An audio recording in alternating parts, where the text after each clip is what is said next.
Hello friends, welcome back to target TGT home science. मैं विनीता वर्मा आज आप लोगों के सामने टेक्सटाइल की मैराथन क्लास लेकर उपस्थित हूँ, जिसमें आपको जो है पूरा का पूरा टेक्सटाइल एक ही क्लास में समझने को मिलेगा। आप जो है चाहे उससे नोट्स बना लीजिए या फिर आप उसको एक बार, दो बार, तीन बार करके सुनते रहिए और इस तरह से आपको इधर उधर ज़्यादा जाने की जरूरत नहीं। पूरा का पूरा संपूर्ण निचोड़ आपके टेक्सटाइल का इस मैराथन में मैंने जितने टॉपिक इम्पॉर्टेंट से इम्पॉर्टेंट चीज़ें ढूंढ करके इकट्ठे सारी चीज़ें आपके लिए ये जो है मैंने मैराथन क्लास तैयार की है। और ये जो है पूरा का पूरा टेक्सटाइल, इसमें प्रत्येक जो है टॉपिक जो भी इम्पोर्टेंट है लगभग लगभग मैंने कुछ छोड़ा नहीं है। तो इस तरह से आइए हम स्टार्ट करते हैं अपनी क्लास को। आज हमारा जो है पहला टॉपिक है वस्त्र विज्ञान का महत्व एवं ऐतिहासिक पृष्ठभूमि। देखिए, इसमें देखते हैं वस्त्रों का महत्व और वस्त्रों का इतिहास। पहले हम देख लेते हैं कि वस्त्रों का हमारे जीवन में क्या महत्व है और वस्त्रों का क्या इतिहास रहा है। इस तरह से चलिए हम देखते हैं। वस्त्र या कपड़े मानव सभ्यता के प्रारंभिक चरण से ही हमारे जीवन का एक अनिवार्य हिस्सा रहे हैं। वस्त्र न केवल हमारे शरीर की सुरक्षा देते हैं, बल्कि वो हमारी संस्कृति और व्यक्तित्व जो है प्रतीक माने जाते हैं या पहचान भी होती है। प्रत्येक सभ्यता के विकास के साथ वस्त्रों का महत्व बढ़ा है और वस्त्र उद्योग ने सामाजिक और आर्थिक विकास में अहम भूमिका निभाई है। इस लेख में हम वस्त्रों के महत्व और उनके इतिहास पर चर्चा करेंगे। अब देख लेते हैं वस्त्रों का महत्व कि हमारे जीवन में वस्त्रों का क्या महत्व है। वस्त्रों का प्रमुख कार्य शरीर को ढकना और उससे विभिन्न बाहरी तत्वों की सुरक्षा करना। जैसे जैसे मतलब हम अपनी भौतिकता में बढ़ते रहें वैसे वैसे वस्त्रों का हमारे लिए महत्व, वस्त्रों का कार्य, सब चीजों में परिवर्तन आ गया है।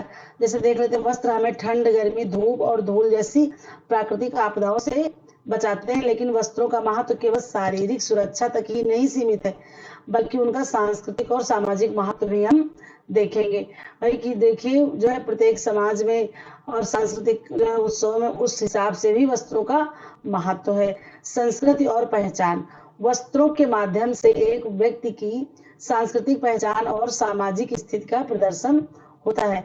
ठीक है ना, आप लोगों को समझ में आ रहा है? अगर कहीं भी कोई दिक्कत लग रही है तो आप हमें कमेंट करके तुरंत जो है बताइएगा कि जो है किस प्रकार से हमने पीडीएफ तैयार की है और आपको पूरा का पूरा कंटेंट एक ही जगह प्रोवाइड कराने की पूरी अपनी कोशिश की है। चलिए इसी तरह से हम बढ़ते हैं आगे। विभिन्न संस्कृतियों में विशेष प्रकार के वस्त्रों का उपयोग किया जाता है और उनकी परंपराओं और रीति रिवाजों का जो है वस्त्र क्या होते हैं, प्रतीक होते हैं। ठीक है, देखिए एक एक जो है शब्द को हम पकड़ेंगे और एक एक शब्द में अनेक बातें छिपी होती है, इसलिए प्रत्येक का जो है वर्गीकरण करते हुए, समझते हुए हम आगे बढ़ेंगे। कोई जल्दीबाजी ना करते हुए बढ़िया आराम से एक एक टॉपिक को हम समझेंगे। फिर आपको ये क्लास प्रोवाइड करा दी जाएगी और अपना आप उसको जो है अच्छे से नोट्स बना लीजिए या फिर कोई भी काम कर रहे हैं अपना चला के रख दीजिए। देखिए पूरा जो है इकट्ठे कंटेंट आपको कहीं नहीं मिलेगा जैसा मैंने इसमें तैयार कर दिया, क्योंकि देखिए परीक्षा में सब इस तरह की चीजें सुनाई पड़ रही है तो मन में हीन भावना ना आने पाए, और लेकिन हमें अपनी तैयारी को बेहतर से बेहतर बनाने की कोशिश लगातार करते रहेंगे। भले ही हम धीरे धीरे करेंगे लेकिन लगातार करेंगे, क्योंकि शिक्षा क्या है, सतत प्रक्रिया है, तो इसलिए हमको लगातार बढ़ना है। इसी के साथ ही चलिए हम बढ़ते हैं। धैर्य के साथ पूरी वीडियो आप देखिएगा और जो है आप आंसर्ड वीडियो आपको मिल जाएगी। और इस तरह से देखिए हम लगातार पढ़ते रहेंगे और कहीं भी तैयारी को अपनी डगमगाने नहीं देंगे। ठीक है, फिर देख लेते हैं वस्त्रों का हमारा आर्थिक महत्व। वस्त्र उद्योग किसी भी देश की अर्थव्यवस्था में महत्वपूर्ण योगदान निभाते हैं। यह उद्योग रोजगार के अवसर प्रदान करते हैं। वस्त्रों का निर्यात देश की विदेशी मुद्रा का एक प्रमुख स्रोत होता है। भारत जैसे विकासशील देश में वस्त्र उद्योग एक विशेष महत्व है, क्योंकि यह ग्रामीण क्षेत्रों में लाखों लोगों को रोजगार प्रदान करता है। देखिए रोजगार क्या, जैसे सूती मिल के कारखाने हो गए या जितने भी मिले हैं कपड़ों तैयार करने की, चाहे वो जैसे परिसज्जा वस्त्रों पर होती है, चाहे वो केमिकल परिसज्जा हो, चाहे वो जो है हाथ के द्वारा की गई परिसज्जा हो, उसमें लाखों लोगों को क्या होता है, रोजगार मिलता है। इस तरह से वस्त्रों का आर्थिक महत्व भी हम याद रखेंगे। वैसे भी प्रश्न भी होता है कि वस्त्रों का महत्व कहाँ कहाँ होता है या किस प्रकार से होता है, तो सामाजिक महत्व के साथ आर्थिक महत्व भी है। फिर देख लेते हैं वस्त्रों का क्या है अगला, सौंदर्य और आत्मविश्वास।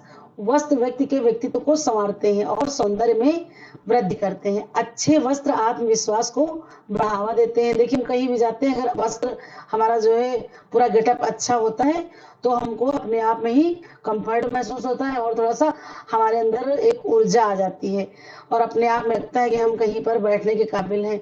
तो इस तरह से हमारे अंदर आत्मविश्वास को भी बढ़ाते हैं वस्त्र और हमारी सामाजिक प्रतिष्ठा में भी वृद्धि करते हैं। वस्त्र एक माध्यम है जिसके द्वारा व्यक्ति अपनी व्यक्तिगत शैली और फैशन का प्रदर्शन कर सकता है। फिर देख लेते हैं अगला महत्व क्या है, धार्मिक और आध्यात्मिक महत्व।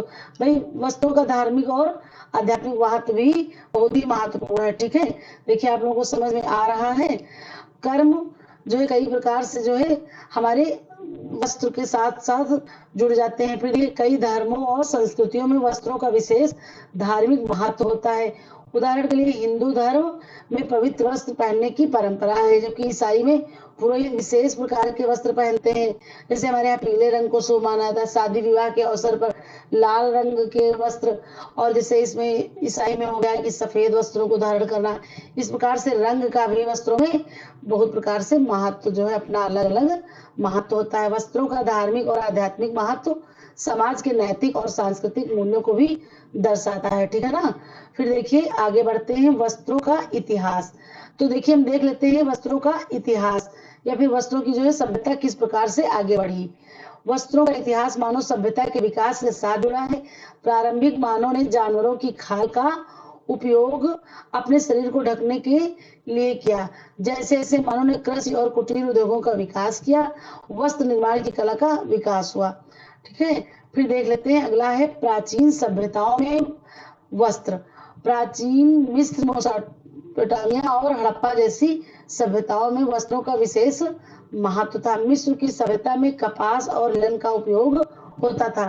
किस प्रकार से, देखिए मिस्र में क्या होता था, मम्मी को लिनन के कपड़े में लपेट देते थे। लिनन को क्या माना जाता था, पवित्रता का सूचक माना जाता था और उनको लगता था कि इसमें हम लपेटेंगे तो जो है हमारे जो भी पुरखे उनको रखते थे और उनके साथ ही सारे उनके साधन सुलभ जो भी सामान होता था उसको भी उसी में रख दिया जाता था। तो जबकि क्या था, मेसोपोटामिया में ऊन और कसीदाकारी कपड़ों का भी प्रचलन था। ऊनी वस्त्रों का और कपड़ों पर जो भी कसीदाकारी, इस तरह से हम देखते हैं हड़प्पा सभ्यता में सूती वस्त्रों का उपयोग होता था जो व्यापार और विनिमय के माध्यम से अन्य सभ्यताओं में भी पहुंचते थे।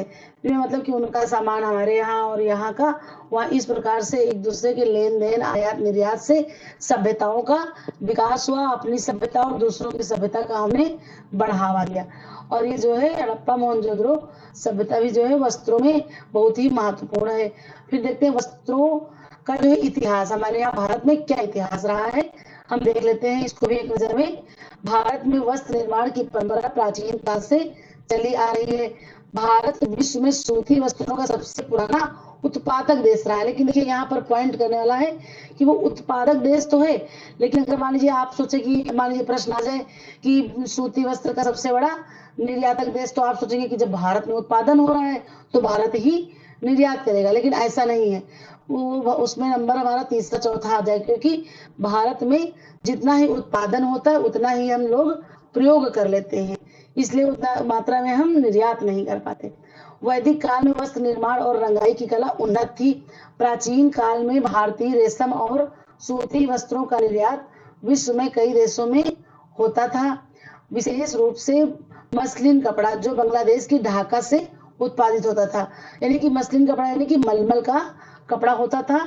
इसकी जो है उच्चता को गुणवत्ता के कारण विश्व प्रसिद्ध रहता था। ये जो है कपड़ा जो है थोड़ा सा जो है अपने आप में ही एक विशेष कपड़ा, क्योंकि इतना पतला है इसके लिए माना जाता है कि ये इतना पतला और इतना मुलायम होता है कि इसको एक अंगूठी की उससे निकाल सकते हैं या माचिस की डिब्बी में आ जाता है। इस तरह से कई चीजें जो है बांग्लादेश का कपड़ा बनता था मसलिन, इसके बारे में प्रसिद्ध बातें हैं।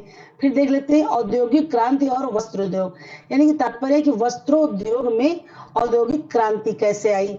वो देखिए यहाँ पर ये पॉइंट नोट करिए कि 18वीं शताब्दी में, ठीक है, 18वीं शताब्दी में औद्योगिक क्रांति के दौरान वस्त्र उद्योग में बड़ा बदलाव आया।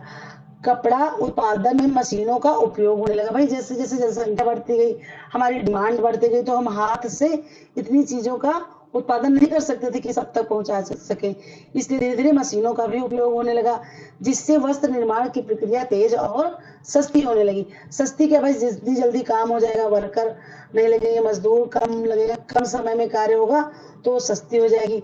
इस क्रांति ने वैश्विक वस्त्र उद्योग को एक नया आयाम दिया। वस्त्रों का उत्पादन बड़े पैमाने पर होने लगा। वैश्विक स्तर पर, संपूर्ण विश्व स्तर पर वस्त्रों को बिल्कुल वस्त्र उद्योग को नया आयाम मिला।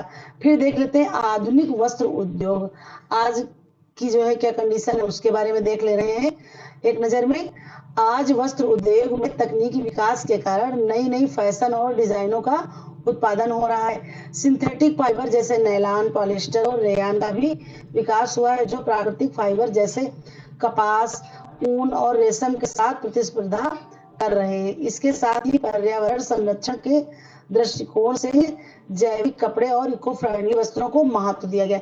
इको फ्रेंडली मतलब आप समझ जाएंगे कि जिन कपड़ों को हम, जिन चीजों को हम, जो हमारी पर्यावरण की दृष्टि से नुकसानदायक ना हो, वो जो है इको फ्रेंडली की कैटेगरी में आएंगे।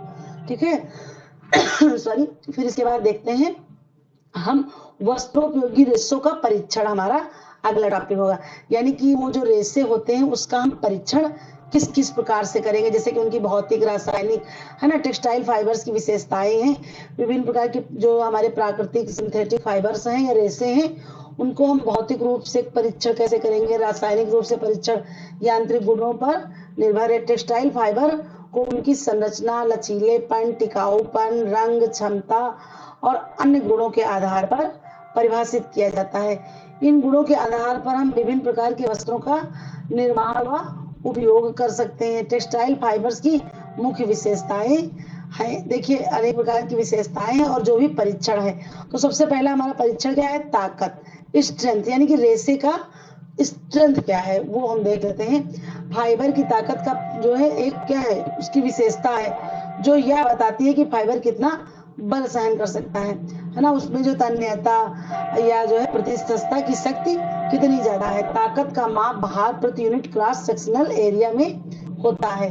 फाइबर्स की ताकत इस प्रकार जो है हम बता सकते हैं या कह सकते हैं, इस पर निर्भर है कि वे किस प्रकार से बने हैं और उनकी संरचना कैसी है। उदाहरण के लिए सिंथेटिक फाइबर जैसे पॉलिएस्टर और नायलॉन प्राकृतिक फाइबर जैसे कपास और ऊन से अधिक मजबूत होते हैं। भाई सीधी बात है, वो सिंथेटिक फाइबर है, उनको मनुष्य ने बनाया, उसमें जो है मजबूती या कह सकते हैं उसकी लंबाई, उसका कलर, उसकी जो है साइज स्प्लिट के छिद्रों पर डिपेंड करता है और उसकी मजबूती को भी उसमें जो है मर्सराइजिंग मतलब कोई भी प्रक्रिया करके बढ़ाया जा सकता है। जबकि प्राकृतिक जो भी रेशे हैं जैसे कपास हो गया, ऊन हो गया, भाई वो प्राकृतिक है तो उसमें हम कितनी भी चीजें ऐड कर लें, कितनी भी परिचर्या मिला लें, लेकिन वो सिंथेटिक फाइबर का मुकाबला मजबूती में तो नहीं कर सकता है बहरहाल। ठीक है, तो इस तरह से हमारा जो है ताकत का परीक्षण होगा। फिर हमारा अगला है टॉपिक फ्लेक्सिबिलिटी, यानी कि जो भी रेशा है उसका लचीलापन कितना है, वो उसकी क्षमता क्या है, हम इसका परीक्षण करते हैं। लचीलापन एक फाइबर की क्षमता है कि वह बिना टूटे मुड़े खींचने में कितना सक्षम है। ठीक है, आपको समझ में आ रहा है बात, कहीं भी कोई दिक्कत आ रही होगी तो आप हमें तुरंत बताइएगा, तो फिर नेक्स्ट वीडियो में उसमें जो है सुधार कर लेंगे। ठीक है, चलिए हम फिर आगे बढ़ते हैं कि जो है जो भी रेशा होगा उसको हम खींचते हैं, तन्यता जो भी होती है वो कितनी होती है ना, इसका परीक्षण। फाइबर्स का लचीलापन उनके उपयोग के लिए महत्वपूर्ण होता है क्योंकि यह वस्त्रों के आराम और फिटनेस को प्रभावित करता है।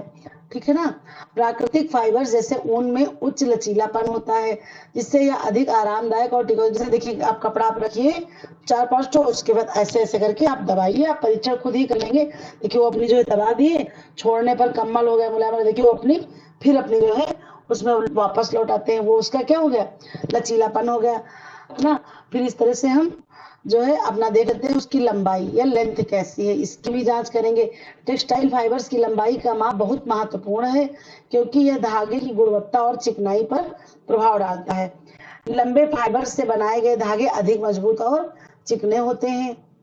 फिर अगला है हमारा नमी अवशोषण, हम देख लेते हैं, नहीं जो है इसमें थोड़ा सा रह गया है, जबकि सिंथेटिक फाइबर्स को वांछित लंबाई में उत्पादित किया जा सकता है। भाई हम जितनी चाहते हैं उसको जो है उतनी ही, क्योंकि जितने भी प्राकृतिक रेशे हैं वो सिर्फ रेशम को छोड़ करके सारे क्या हो जाते हैं, हमारे स्टेपल में आ जाते हैं, जबकि रेशम क्या है, हमारा फिलामेंट में चला जाता है। और जो भी सिंथेटिक धागे हैं वो हमारे सारे फिलामेंट में आते हैं, क्योंकि भाई उसको हम स्पिंडल की छिद्रों से गुजारते हैं, चाहे नायलॉन हो गया, चाहे रेयान हो गया, जो भी चीजें हैं वो अपने हिसाब से हम उत्पादित कर सकते हैं।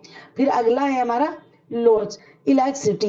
देखिए इसमें भी हम देख लेते हैं इलेक्ट्रिसिटी में क्या होता है। लोच फाइबर की वह क्षमता जिसके द्वारा खींचने के बाद वह अपनी मूल लंबाई में वापस लौटा था। अभी देखिए जैसे रबड़ की तरह अपना उसको खींचा, जैसे खेल कूद के कपड़े हो गए और भी कई चीजें, ये झुर्रियों से भी बचाता है कपड़ा, नायलॉन, स्पेंडक्स, ऐसे जैसे जो भी एक वस्त्र हैं या ऐसे कह सकते हैं उनको जो है इसीलिए पहना था। स्पोर्ट्स वेयर भी इनको कहते हैं। ये जो है उसी जगह पर एकदम फिट बैठ जाते हैं। जो रबड़ हो गया, चमड़ा है, ऐसी चीजें, ये सब हमारी स्पेंडेक्स फाइबर, स्पेंडेक्स भी जो है आता है इसी में। फिर देखिए हमारा अगला टॉपिक है नमी और शोषण। ठीक है, फिर इसमें क्या होता है, नमी और शोषण, जितने भी रेशे हैं उनकी क्षमता जिसके द्वारा वे हवा से नमी को अवशोषित करते हैं, अपने आप में वो कितनी ज्यादा क्षमता रखते हैं कि वो नमी को सोख सके या एब्जॉर्ब कर सके। ठीक है, प्राकृतिक फाइबर जैसे कपास और लिनन में उच्च नमी और शोषण क्षमता होती है, जिससे वे गर्मी के मौसम में उपयोग के लिए उपयुक्त होते हैं। भाई गर्मी में हमारा पसीना सीना निकलता है तो वो जो उसको अवशोषित कर लेता है। इसके जस्ट अपोजिट क्या होता है, सिंथेटिक फाइबर जैसे पॉलिस्टर हो गया, नायलॉन, ये कम नमी और शोषण है, लेकिन क्या होता है सूख जल्दी जाते हैं ये कपड़े। और जो है क्या होता है, इनके लिए क्या कहता है, easy to wear, easy to wash, ये सब चीजें सिंथेटिक फाइबर में आती हैं। फिर देखिए हमारा क्या है, अगला टॉपिक है, अगला टॉपिक हम देख लेते हैं तापीय चालकता।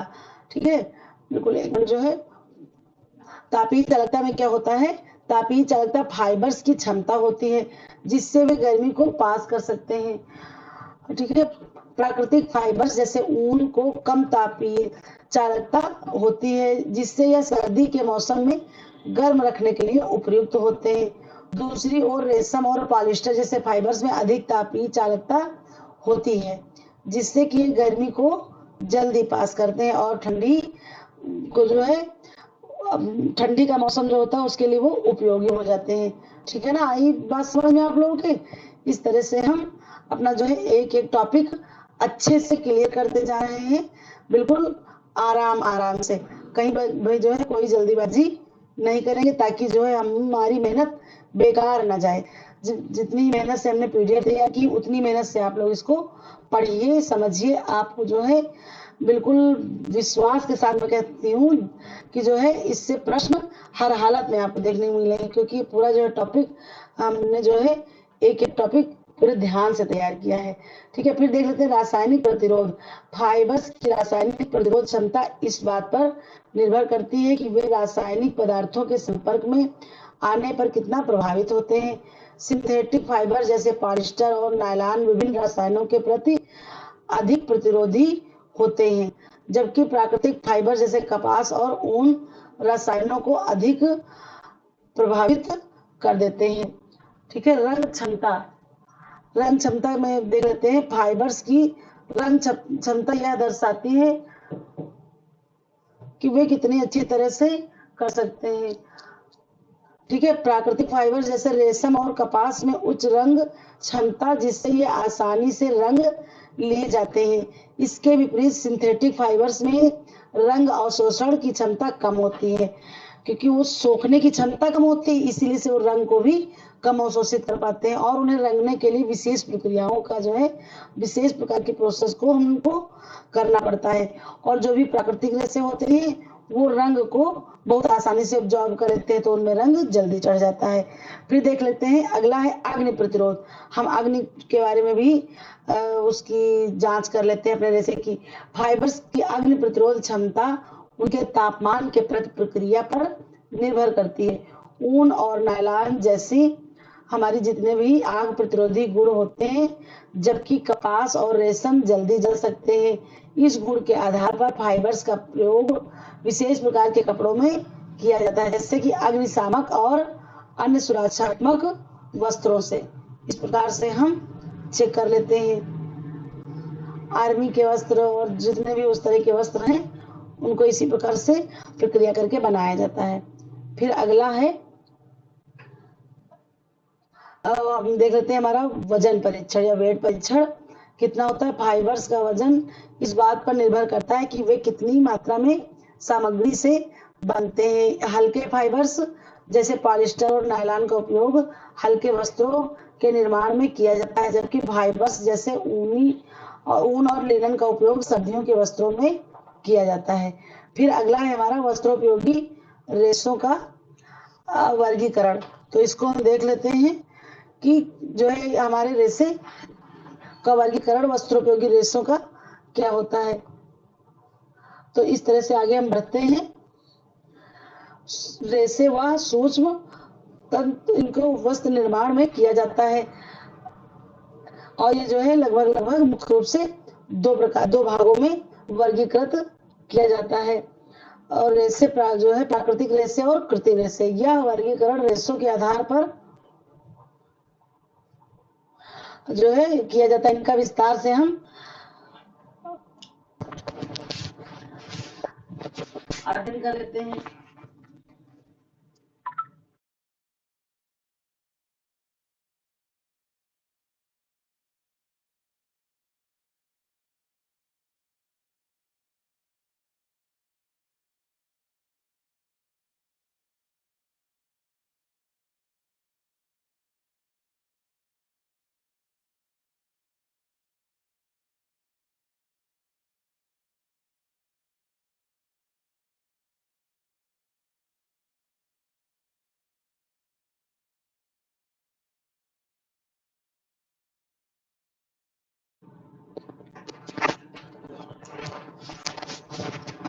देखिए फिर हम देख लेते हैं अपना अगला टॉपिक वस्त्रोपयोगी रेशों का वर्गीकरण। वस्त्रोपयोगी रेशों का वर्गीकरण हम जो है सूक्ष्म तंतु ये होते हैं, इनका उपयोग वस्त्र निर्माण में किया जाता है। और फिर इसके बाद हम जब इन जो है रेशों को क्या करते हैं, निर्माण जब करते हैं इसमें, एक मिनट देखिए जरा देखती हूँ क्या है इसमें। पीडीएफ आपका कहाँ चला गया, बस एक मिनट। इन्हें मुख्य रूप से दो भागों में वर्गीकृत किया गया है, प्राकृतिक रेशे और कृत्रिम रेशे।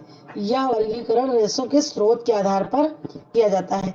आइए इनका विस्तार से हम अध्ययन करते हैं। पहला हमारा आता है प्राकृतिक रेशे, लेकिन इनको हम थोड़ा जल्दीबाजी थोड़ा जो है सरसरी तौर पर समझ लें, क्योंकि इसका टॉपिक हमने अभी पूरी वीडियो डाल ली है प्राकृतिक रेशों की।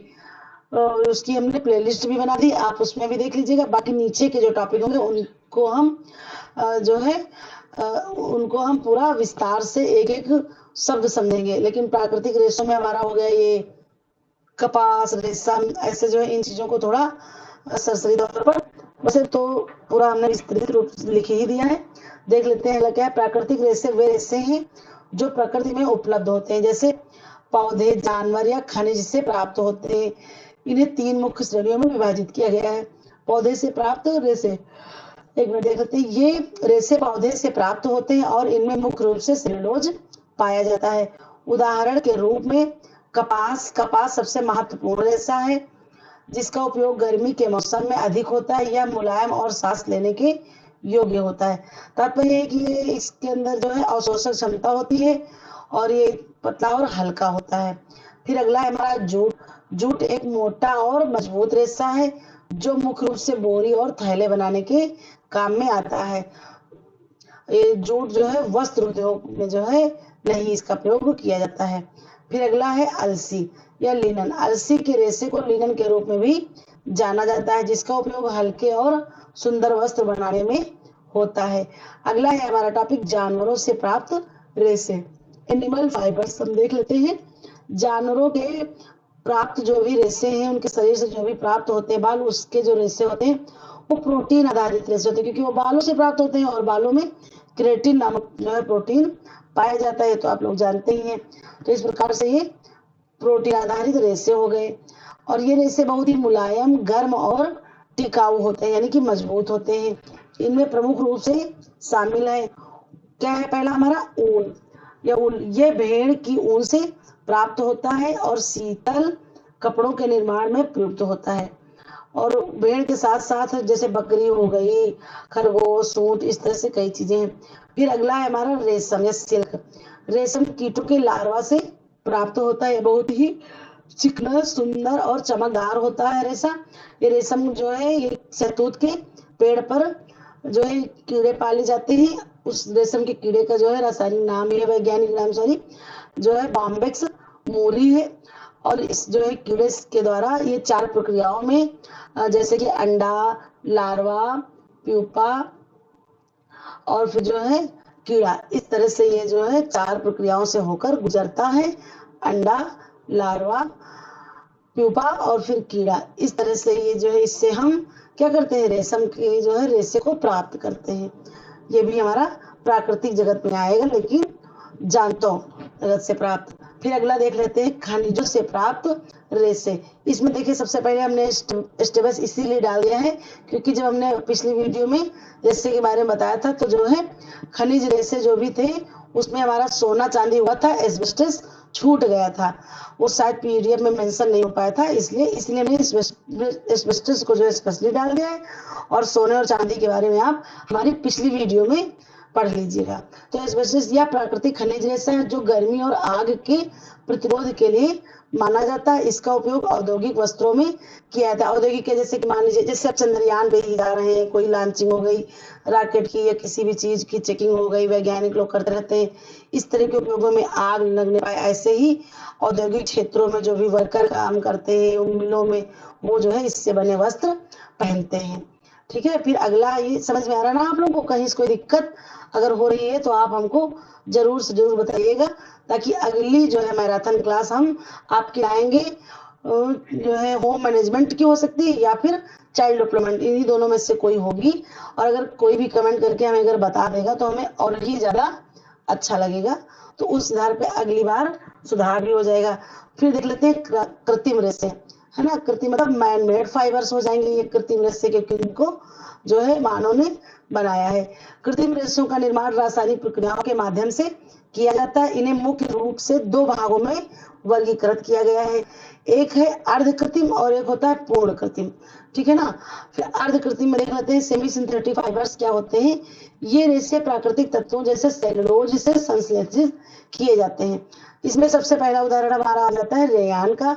इससे जो है सेलुलोज से प्राप्त किया जाता है। इसमें क्या होता है 50% सेलुलोज एंड 50% केमिकल हमारा होता है, इसलिए अर्ध जो है उस रसायन में आता है। इसलिए जो है इसमें चमक भी सिल्क से भी ज्यादा, बहुत ज्यादा कृत्रिम सिल्क जो है होती है। एक मिनट जरा,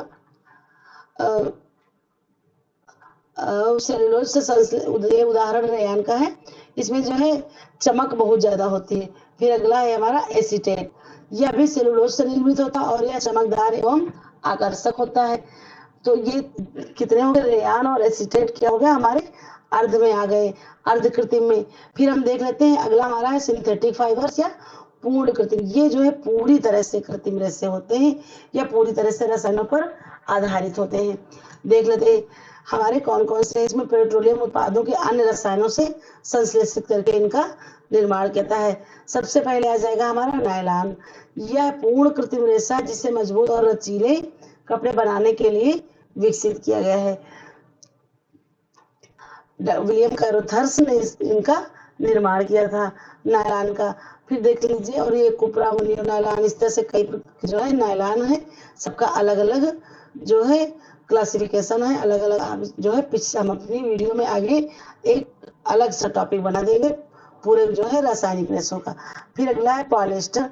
यह एक टिकाऊ और कम सिकन वाला रेशा है, यानी सिकन वाला इसमें सिकुड़न नहीं पड़ती, मतलब मान के चलिए ना के बराबर होती है। वॉश और जो है वेयर इजी, ये चीज हमने बताई है इन रेशों के लिए, जो कई वस्त्रों और घरेलू उपयोगों की वस्तुओं में प्रयोग किए जाते हैं। फिर हमारा नेक्स्ट है एक्रिलिक। यह ऊन के विकल्प के रूप में प्रयोग किया जाता है और सर्दियों के वस्त्रों में इसकी विशेष भूमिका होती है। ऊन की जो है कमी को पूरा करने के लिए इसका प्रयोग करते हैं। फिर अगला है हमारा मिश्रित या ब्लेंडेड, हमारे फाइबर्स कौन कौन से हैं उनको भी देखिए हम थोड़ा सा देख लेते हैं, और ये भी आपका इम्पोर्टेंट है।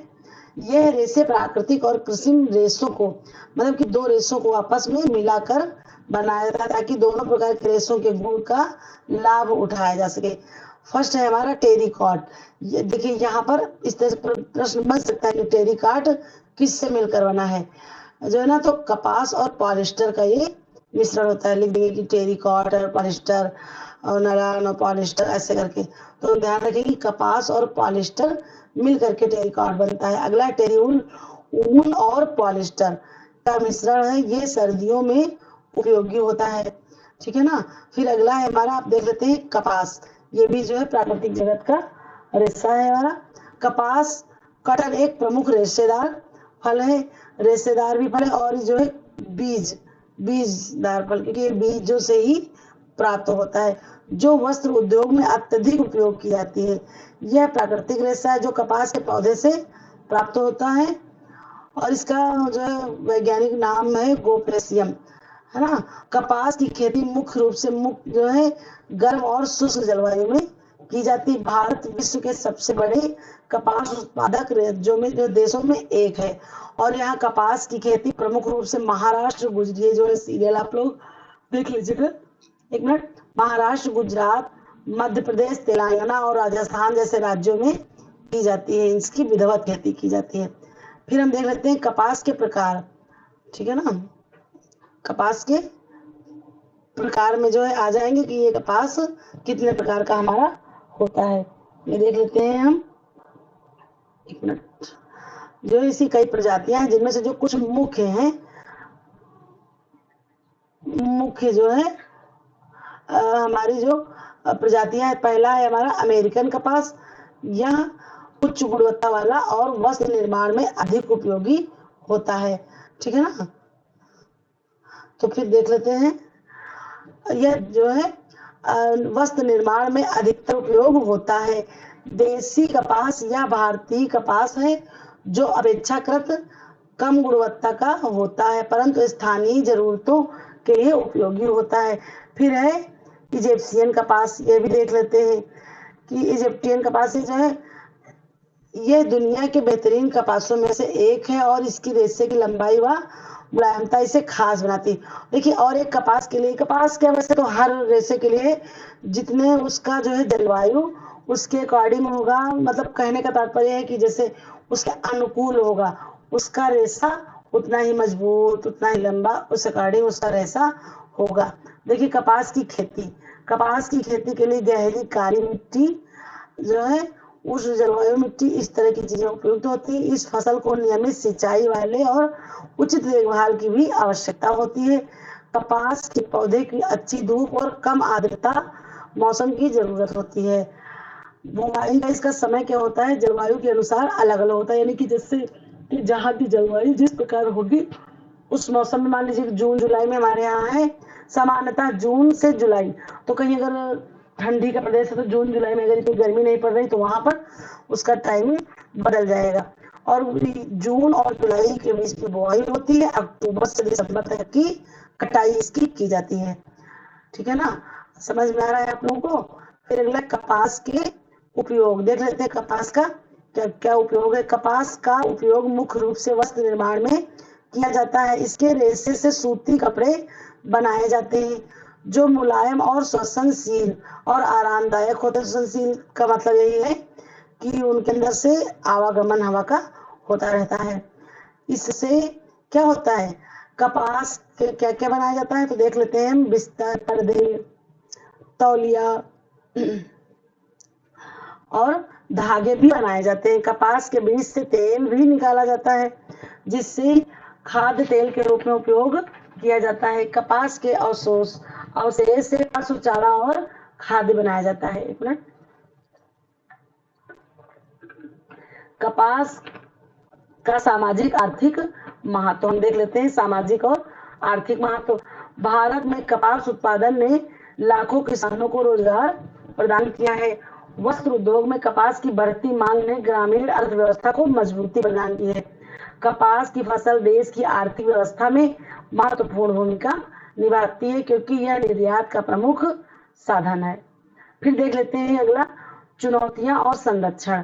हालांकि कपास की खेती से किसानों को आर्थिक लाभ होता है लेकिन यह फसल कई चुनौतियों का सामना कराती है हमारे किसानों को, जैसे कीट का प्रकोप, मौसम की अनिश्चितता, क्योंकि देखिए आजकल ये जो वार्मिंग ग्लोबल की वजह से, ग्लोबल वार्मिंग में जो इतना ज्यादा समस्याएं आ रही हैं कि जब बरसना चाहिए पानी तब नहीं बरसता है, गर्मी भी बढ़ती तो आगे पीछे कोहरा भी समय समय, इस तरह की चीजें हमारी जो है जलवायु में होने लगी। इसका जो है प्रभाव भी किसानों को देखना पड़ रहा है। कीटनाशक, उर्वरकों, सही संतुलन और इस तरह की कई चीजें हैं ताकि उत्पादन की गुणवत्ता को बनाए रखा जा सके। साथ ही जैविक खेती का, सतत कृषि पद्धतियों का भी पालन किया जाना चाहिए ताकि जिससे कि जो है उसके अकॉर्डिंग रहेगा तो ज्यादा सही है। फिर है कि कपास की खेती पर्यावरणीय दृष्टिकोण से अनुकूल रहे, ठीक है ना। फिर देखिए अगला है हमारा, इस प्रकार कपास न केवल वस्त्र उद्योग का महत्वपूर्ण हिस्सा है, वह भारत की कृषि और ग्रामीण अर्थव्यवस्था के लिए बहुत ही महत्वपूर्ण है, ठीक है ना। फिर देखिए कपास के बाद हमारा अगला है लिनन। लिनन यह एक प्राकृतिक रेशा जो फ्लैक्स के पौधे से प्राप्त होता है। यह प्राचीन काल से उपयोग में आ रहा है। इसे विश्व के सबसे पुराने वस्त्रों में एक माना जाता है। लिनन अपने अद्वितीय गुणों और सुंदरता के कारण फैशन, घरेलू वस्त्र और सजावट के लिए लोकप्रिय है। और इसमें जो है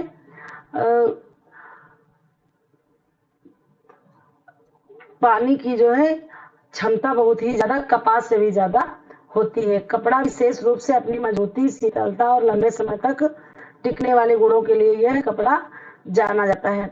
लिनन का निर्माण प्रक्रिया, यानी कि लिनन की प्रक्रिया क्या है, मैन्युफैक्चर ऑफ लिनन, ठीक है ना।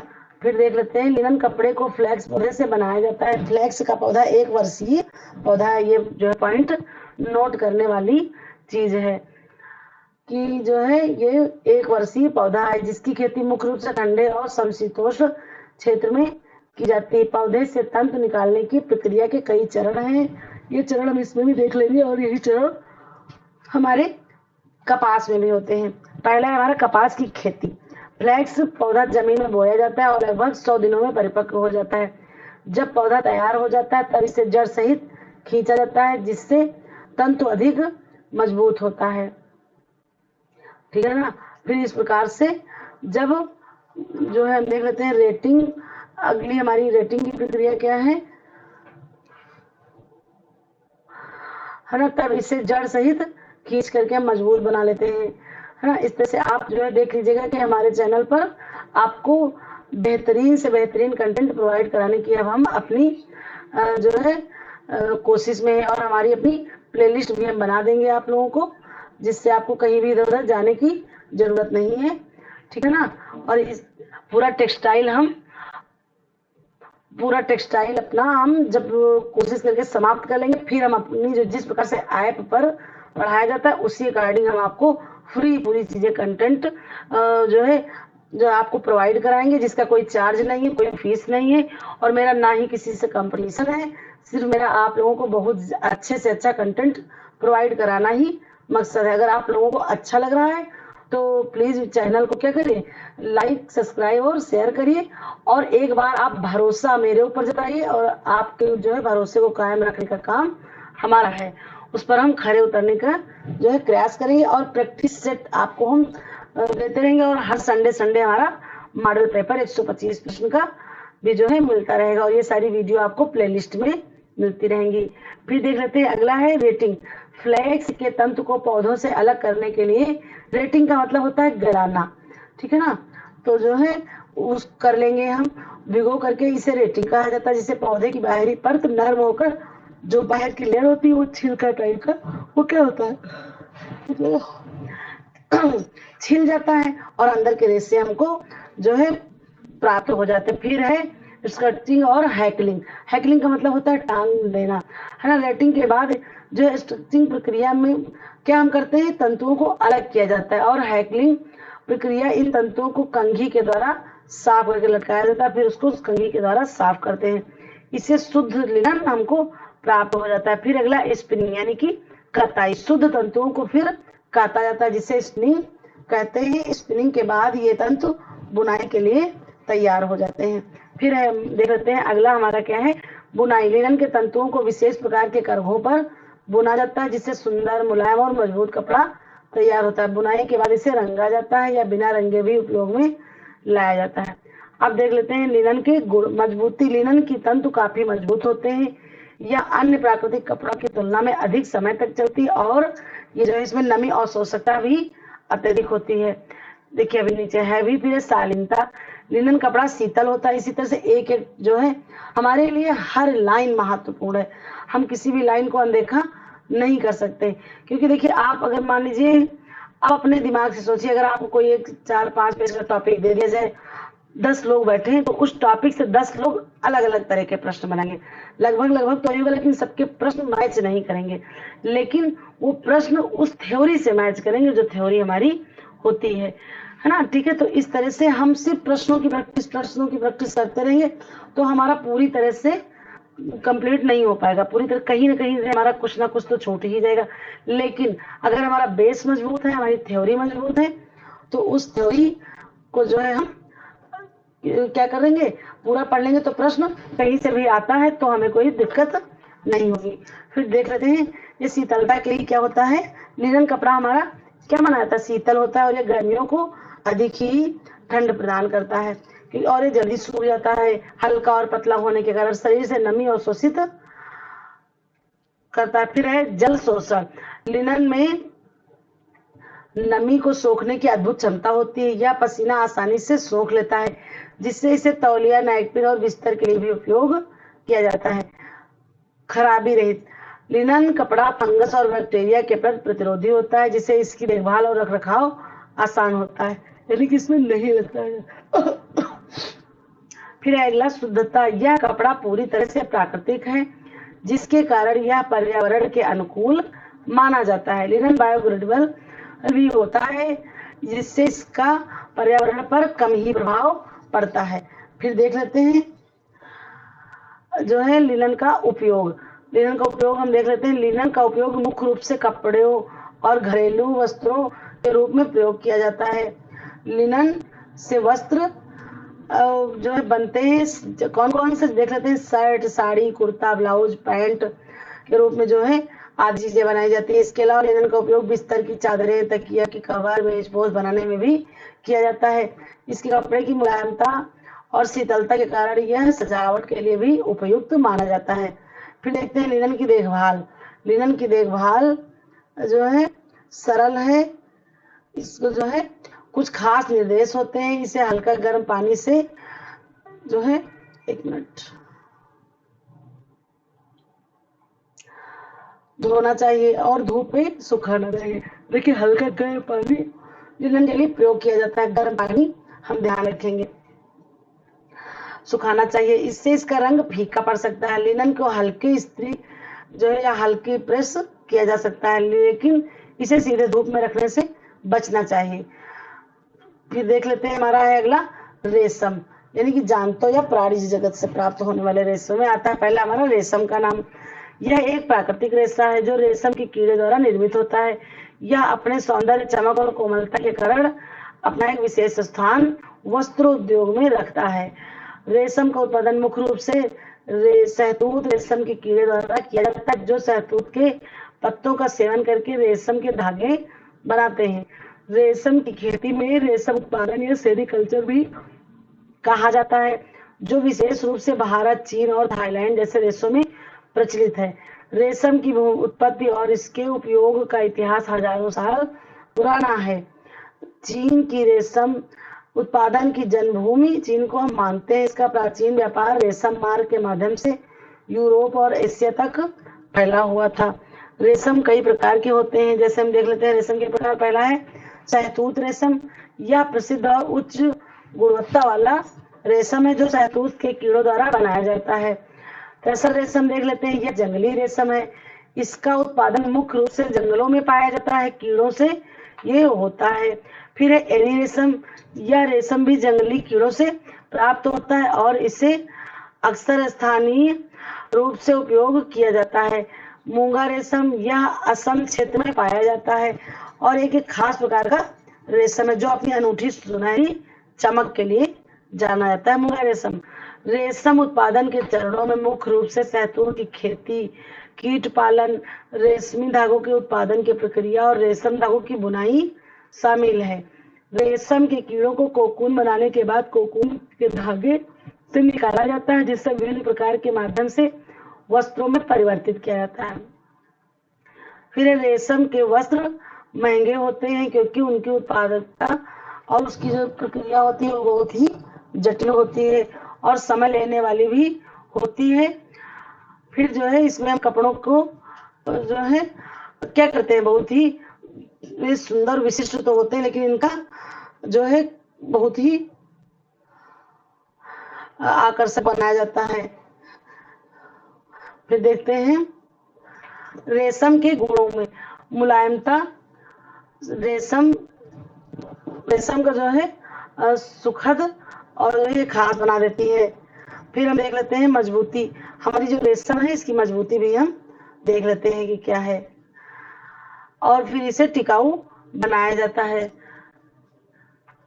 फिर जो है नमी और शोषण, हम देख लेते हैं रेशम का हमारा नमी और शोषण क्या है, इसे अवशोषित करता है जिससे त्वचा के लिए सुखद होता है। फिर हम देखते हैं आगे देख लेते हैं रेशम का उपयोग न केवल वस्त्र निर्माण में होता है बल्कि इसका उपयोग दवा, सजावट और कढ़ाई के कामों में भी किया जाता है। दवा में जैसे देखिए रेशम का क्या होता है, जो हम सर्जिकल और जो सी कोई चीजें जैसे ऑपरेशन होता है उसके टाके लगाते हैं हम, जो धागा वो भी रेशम से ही बना होता है। यहाँ से प्रश्न भी हो सकता है। और दवा के रूप में, सजावट में, कढ़ाई के कामों में होता है। रेशम से बने परिधान शादी, ब्याह, अन्य विशेष अवसरों पर पहने जाते हुए शुभ माने जाते हैं, शाही और भव्य दिखते हैं। फिर रेशम उत्पादन में पर्यावरणीय और सामाजिक पहलू भी जुड़े होते हैं। सेरीकल्चर विशेष रूप से ग्रामीण प्रक्रियाओं में और जो है ग्रामीण इलाकों में आजीविका के अवसर प्रदान करते हैं। हालांकि कोकून से रेशम प्राप्त करने की प्रक्रिया में कीटों की हत्या हो जाती है, जिससे पशु अधिकतर समूहों द्वारा इसे अनैतिक माना जाता है। इसके विकल्प के रूप में अहिंसा यानी कि रेशम का उपयोग किया जाता है, जिससे कीटों को नुकसान पहुंचाए बिना रेशम प्राप्त किया जाता है। फिर देख लेते हैं है अगला हमारा कि निष्कर्ष, रेशम अपनी प्राकृतिक गुणों, महत्ता और सांस्कृतिक विरासत के कारण अनमोल धरोहर के रूप में माना जाता है और इसका उपयोग उत्पादन से संबंधित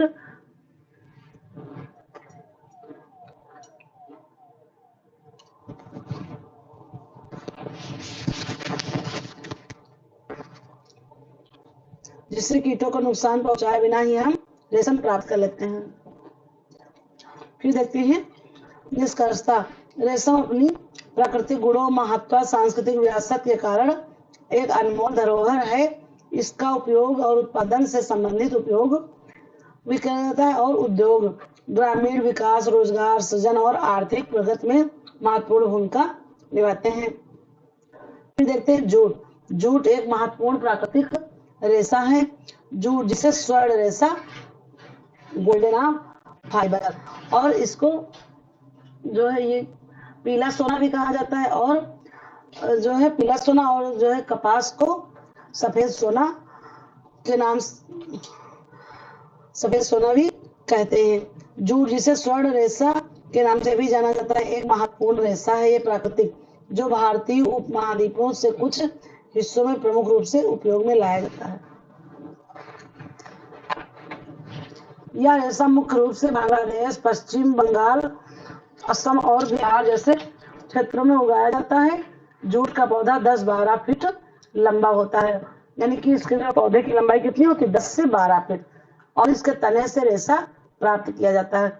जूट फसल की खेती के लिए आर्द्र जलवायु और पर्यावरण मात्रा में जो है आवश्यकता भी होती है, और वर्षा इसके लिए बहुत ही आवश्यक है। जूट के प्रकार और उत्पादन। जूट 2 प्रकार के हैं हमारे, एक है कोरोरस जूट, या जो है सफेद जूट के नाम से जाना जाता है। दूसरा है टौसा जूट, इसे टौसा या भूरा जूट भी कहते हैं, जैसे कि जो गद्दे में और सोफा कवर में, उस तरह की चीजों में जो भरा जाता है वो वाला, खास करके जो गद्दे बनते हैं मोटे मोटे, उसमें जो शादी विवाह में चलते हैं। आजकल तो उसका भी जो है फाइबर में प्रयोग होने लगा है, गद्दों का भी। भारत और बांग्लादेश मिलकर विश्व के लगभग 85% जूट का उत्पादन कर लेते हैं, यानी कि भारत और बांग्लादेश ही 85% कर लेता है। फिर हमारा आप लोग भी पानी वानी पीते रहिए जो है, ताकि बोरियत ना महसूस हो। पढ़ना मन लगा के है, धैर्य से पढ़ना है। और वैसे भी बर्डन लेकर पढ़ेंगे तो कितना पढ़ लेंगे, 1 घंटा 2 घंटा, आज पढ़ लिया, कल पढ़ लिया, परसों पढ़ लिया, फिर मन उबने लगेगा। इसलिए और हमको प्रयास अथक करना होगा, लगातार करना होगा। इसलिए आराम से आप लोग चाय वाय पीते रहिए, खाते पीते आराम से क्लास हमारी देखते रहिए। और वैसे भी दिन में हमको भी टाइम नहीं मिल पाता है, क्योंकि हम अपने कॉलेज से आते हैं, फिर घर का काम, इसलिए हम आपको रात में ही कंटेंट प्रोवाइड करा सकते हैं। और रात में इस समय भी लगभग बज रहा है 12 और हम आपके सामने उपस्थित हैं आपकी मैराथन क्लास लेकर। तो वही नींद तो लगनी स्वाभाविक ही है, तो कहीं ना कहीं कुछ खाते पीते रहेंगे तो नींद खुलती रहेगी, ठीक है ना। क्योंकि मेरे पास समय नहीं है कि मैं दिन में आप लोगों को कोई भी कंटेंट प्रोवाइड करा सकूं। फैमिली में भी अकेले हैं, सब पूरा घर का काम, बच्चे, हर चीज देखनी है, इसलिए हम जो है अपने कंटेंट को आपको रात में ही प्रोवाइड करा सकते हैं। तो उसमें हम जगते रहेंगे और अपना कार्य करते रहेंगे। फिर चलिए इसी के साथ बढ़ते हैं आगे। जूट की प्रसंस्करण प्रक्रिया क्या है। जूट का उत्पादन मुख्य रूप से इसकी छाल से किया जाता है। इस प्रक्रिया में जूट के पौधे को काटने के बाद पानी में भिगोया जाता है, जिसे रेटिंग कहा जाता है। रेटिंग प्रक्रिया यानी कि गलाना, जैसे हमने भी आपको ऊपर लिनन में भी बताया था, फिर अब यहाँ भी बता रहे हैं। रेटिंग शब्द का मतलब गलाना। इसके बाद तने से रेशे निकालकर सुखाया जाता है और फिर उपयोग के लिए लाया जाता है। अब देख लेते हैं जूट के हमारे उपयोग क्या हैं। जूट का उपयोग विभिन्न क्षेत्रों में किया जाता है, जैसे कि हम देख लेते हैं किसमें होता है। देखिए ये मजबूत रेशा है, इससे बोरियां, जूट से बनी बोरियां, खाद्यान्न, चावल, गेहूं आदि भंडारण के लिए जो भी चीजें बनती है, पैकेट्स, बोरियां, उसका निर्माण होता है। बैग, आजकल पर्यावरण अनुकूल बैग के रूप में जूट बैगों का उपयोग बढ़ रहा है, क्योंकि पॉलीथीन पर बैन लगाया जा रहा है। फिर अगला है तारपोलिन। जूट से बने तिरपाल की तरह खेती को ढकने के लिए परिवहन में माल ढोना, जैसे बड़े बड़े पिकअप में, ट्रकों में सामान लदा जाता है, तो इस तरह से उसको ढकने के लिए प्रयोग में आता है। फिर पर्यावरण की दृष्टि से जो हम देख लेते हैं जूट का क्या है। जूट पर्यावरण के अनुकूल है क्योंकि यह जैविक रूप से नष्ट होता है, इसे रिसाइकिल भी किया जा सकता है। यह पर्यावरण में भी प्रदूषण नहीं फैलाता और कृषि भूमि की उर्वरता को बनाए रखने में मदद करता है। जूट की खेती जलवायु परिवर्तन को रोकने में भी सहायक है, क्योंकि यह कार्बन डाइऑक्साइड को अवशोषित करता है। देखिए यहाँ पर पॉइंट इतना इम्पोर्टेंट है कि जो जूट है जो है क्या करता है, कार्बन डाइऑक्साइड गैस को भी अपनी तरफ अवशोषित करता है। पूछ सकते हैं प्रश्न का भाई क्या है, पूछ लेंगे हमारे जैसे लोग वहां बैठे रहते हैं, बना लेंगे कि जो है कौन सा रेशा कार्बन डाइऑक्साइड को अवशोषित करता है। बनाने को क्या, कहीं से भी प्रश्न हो सकता है। और देखिए हमने भी इतना पढ़ा है, ये चीजें हमने आज पढ़ी है कि तो हम कह सकते हैं कि ये जो CO2 है, कार्बन डाइऑक्साइड, अब कौन अवशोषित करता है, लिनन हो गया, कपास हो गया, जूट हो गया, और या सिंथेटिक में से कोई रख लीजिए। तो इसलिए चाहे टीजीटी की तैयारी करें चाहे पीजीटी की करें, हमारे लिए एक एक शब्द, एक एक लाइन इंपॉर्टेंट है। हम मान लीजिए इसको आपको ना मेंशन करें, प्रश्न यही से आएगा तो आप तो कह देंगे मैम आपने हमको नहीं पढ़ाया था। तो इसलिए जो है हमारे लिए हर चीज इंपॉर्टेंट, कुछ भी नहीं छोड़ सकते। हम जब तैयारी करेंगे LTGIC के तहत, तब कहीं सिलेक्शन हमारा हो सकता है टीजीटी में। तो हमें ऐसे नहीं पढ़ना है कि बस पॉइंट टू पॉइंट हम पढ़ते रहे। हमें कैसे पढ़ना है, बिल्कुल हमें लगे कि नेट की तैयारी कर रहे हैं या LTGIC लेक्चरर प्रोफेसर की तैयारी, वैसे ही हम हर एक एक लाइन को पढ़ेंगे, तब जाकर के कहीं हमारा टीजीटी में जो है एक सीट निश्चित कर पाएंगे हम लोग, है ना। तो इस तरह से हमारा जो है मानना यही कि हाँ एक एक लाइन पढ़ते हैं। फिर देते हैं जूट उद्योग के सामने चुनौतियां। हमको देखिए कोई भी कार्य करेंगे तो हमारे सामने चुनौतियां आती हैं, जो है चुनौती को हमको स्वीकार करना पड़ेगा, है ना।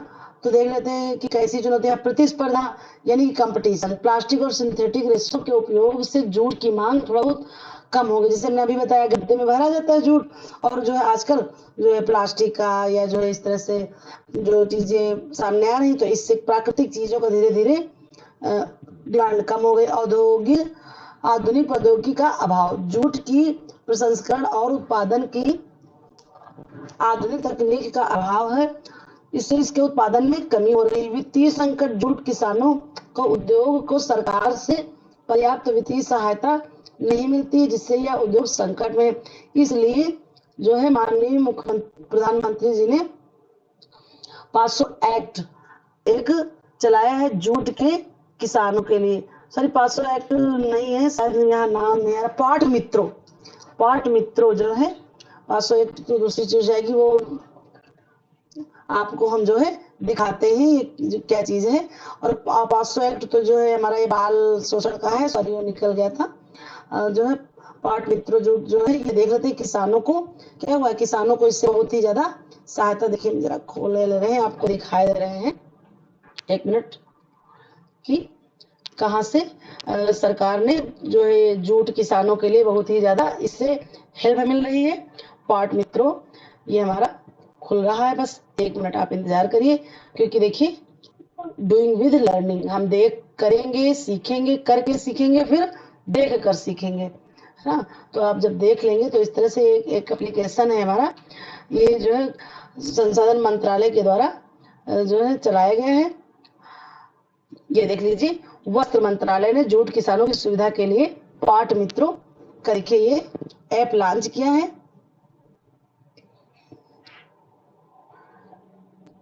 23 दिसंबर, ये यहाँ पे देख लीजिए वस्त्र मंत्रालय द्वारा, ये देखिए यहाँ पर ये आप लोगों को जो है मेंशन हो रहा होगा, ठीक है ना, दिखाई दे रहा है आप लोगों को। कपड़ा मंत्रालय ने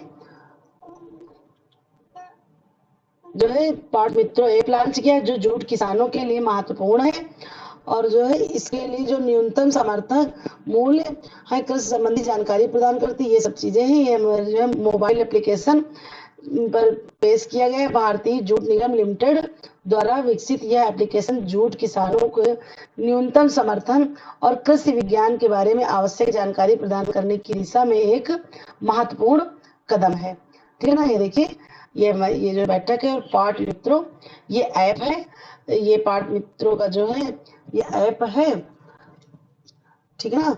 फिर चलिए जो है इस तरह से हम इसके बारे में जान लिए, एप्लीकेशन के बारे में देख लेते हैं, उसमें उद्देश्य है, बहुभाषी समर्थन, ये चीजें हैं।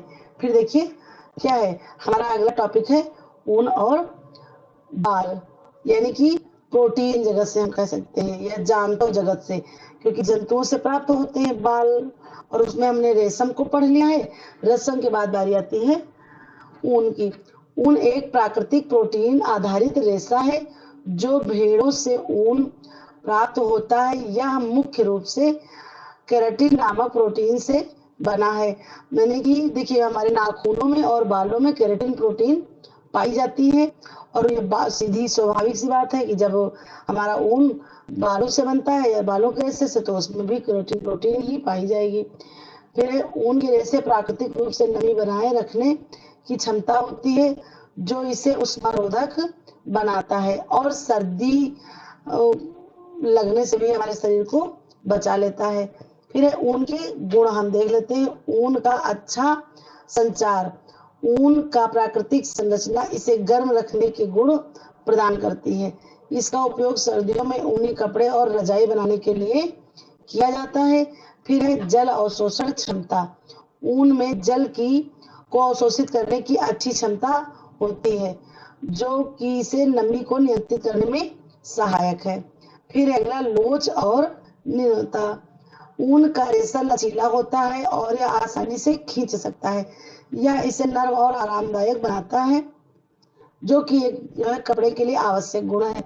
स्वाभाविक रूप से जलरोधी, ऊन भी जो है जलरोधी बनता है। फैलाव, ऊन का रेशा बहुत ही सघन नहीं होता, जिससे सॉरी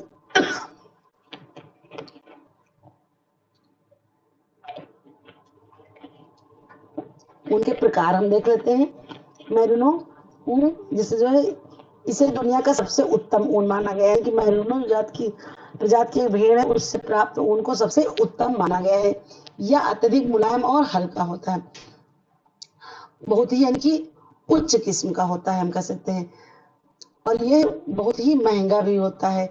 फिर है सैटलाइन ऊन, यह मोटा और टिकाऊ ऊन होता है जो स्वेटर और जैकेट बनाने में उपयोग किया जाता है। फिर अगला कैशमेयर। अब देखिए, अगर देखिए यहाँ पर क्या है, जैसे साइटलैंड, सिर्फ साइटलैंड लिख दिया जाए, कैशमेयर लिख दिया जाए कि कैशमेयर क्या है, ऊन, या मान लीजिए लिख दे रेशा है कि कोई क्या चीज है, तो हमें याद रखना है इनके नामों को भी कि साइटलैंड ऊन का प्रकार है, कैशमेयर भी ऊन का प्रकार है, इस तरह से। और यह मुलायम और महंगा होता है।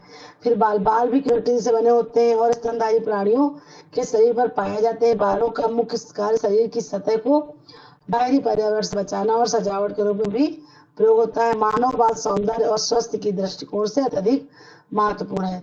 बालों के गुण, संरचनात्मक ताकत, बालों में प्राकृतिक संरचना है जो उन्हें लचीला और मजबूत बनाती है। नमी प्रतिरोध, बालों में भी ऊन की तरह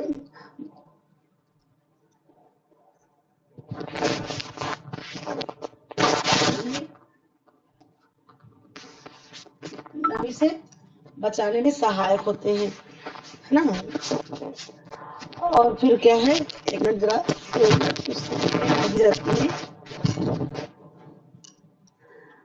फिर देखते हैं कि नमी प्रतिरोधक, बालों में ऊन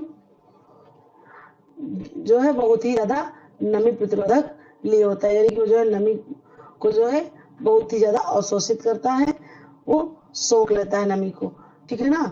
फिर इसी के साथ देखिए हम चलते हैं आगे, अगला गुण देख लेते हैं, विकास और पुनर्जीवन। बाल लगातार बढ़ते रहते हैं, तो इससे हमको ये भी, जैसे कि रेशे जो होते हैं, जैसे लिनन हो गया, जूट हो गया, उसको जड़ से उखाड़ लेना, और लेकिन ये क्या, पुनर्जीवन, बाल लगातार बढ़ते रहते हैं, यदि कट भी जाए तो यह पुनः विकसित रहते हैं। इसी प्रकार से पहले क्या था, ऐतिहासिक काल इसीलिए था, तब जो आदिमानव था जानवरों को मारता था, उसके खाल से, बाल से उसने क्या किया, उसको सुखवा लेता था पहले, जो है जो आदिमानव था, फिर उसको जड़े में ओढ़ता, तो उसको एहसास हुआ कि ये तो बड़ी गर्मी प्रदान कर रहा है, तो हम जो है इसको सुखवा कर, फिर उसको लगा कि अब इतनी चीजें हम करेंगे, फिर जानवरों को मारेंगे, तो उसने सोचा कि लाओ अगर हम बाल उतार लें तो बालों से वस्त्र बनाएंगे, तो इस तरह से जीव की रक्षा भी हो जाएगी। तो वही चीज है, बाल पुनः विकसित हो जाते हैं और हम अपना कार्य भी करते रहते हैं। फिर अगला है रंग और बनावट में विविधता। बालों का रंग और बनावट व्यक्ति के आनुवांशिक गुणों पर भी निर्भर करता है। फिर है बालों का प्रकार, स्ट्रेट बाल, ये सीधे होते हैं और चिकने होते हैं, ठीक है ना। फिर है लहराते बाल, हल्की लहरों वाले होते हैं और इन्हें प्राकृतिक लुक के लिए पसंद किया जाता है। फिर अगला घुंघराले बाल, बालों में कर्ल होते हैं जो इन्हें घना और आकर्षक बनाते हैं। ऊन और बालों की देखभाल, ऊन और बालों की देखभाल बेहद आवश्यक है। ऊनी वस्त्रों को धोने के लिए विशेष प्रकार के डिटर्जेंट का उपयोग करना चाहिए ताकि ऊन जैसे खराब ना हो। रिठे का भी प्रयोग उनके लिए बहुत ही बेहतर माना जाता है। बालों की देखभाल से नियमित शैम्पू, तेल और कंडीशनर का उपयोग करना चाहिए ताकि बाल स्वस्थ रहे और टूटने से बचे। ताप सुनम्य रेशा, हम देख लेते हैं अगला, थर्मोप्लास्टिक रेशे में क्या आता है, यह एक ऐसा रेशा होता है जो गर्मी देने पर नर्म हो जाता है और ठंडा करने पर कठोर हो जाता है। यह प्रक्रिया पुनरावृत्ति होती है, जिस कारण इसे बार बार गर्म करके फिर से डाला जा सकता है।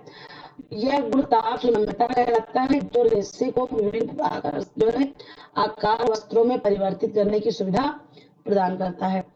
होम साइंस के क्षेत्र में ताप सुनम्य रेशों का महत्व कपड़ा उद्योग, वस्त्र निर्माण और घरेलू उपयोगों में होता है। इन रेशों को विभिन्न प्रकार के वस्त्र, फर्नीचर, कवरिंग और दैनिक उपयोगी वस्तुओं को बनाने में किया जाता है।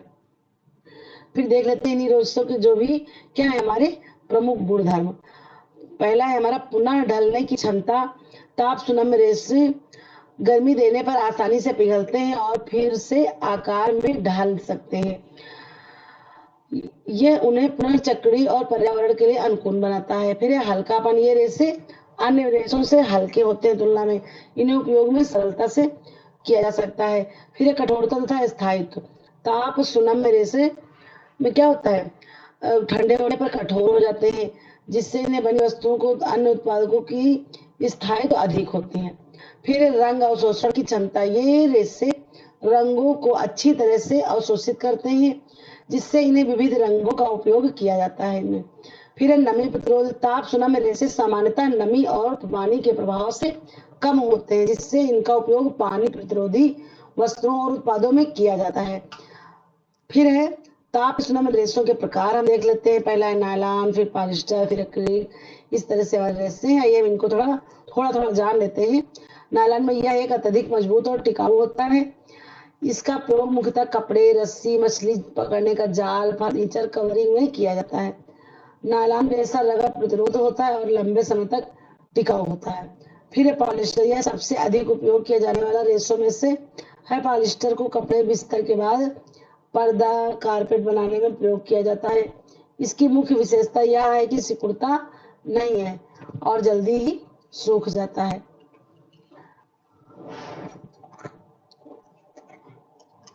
फिर है एक्रिलिक, यह ऊन जैसा दिखने वाला रेशा है। इसका उपयोग स्वेटर, शाल, कंबल और अन्य वस्त्रों में किया जाता है। यह रेशा हल्का होता है, गर्मी प्रदान करने में सक्षम है, इसलिए इसे ठंडी जगहों पर विशेषकर रूप से प्रयोग किया जाता है। उपयोग और महत्व। ताप सुनम रेशों का उपयोग न केवल वस्त्र उद्योग में किया जाता है बल्कि कई अन्य जो है चीजों में प्रयोग है, जैसे कि गद्दे, पिलो कवर, यहाँ तक कि इंटीरियर्स में भी इस्तेमाल होता है। प्लास्टिक बैग, बोतलें, फिर अन्य घरेलू सामान में भी इसका उपयोग होता है। फिर देखिए हम इसी तरह आगे चलते हैं।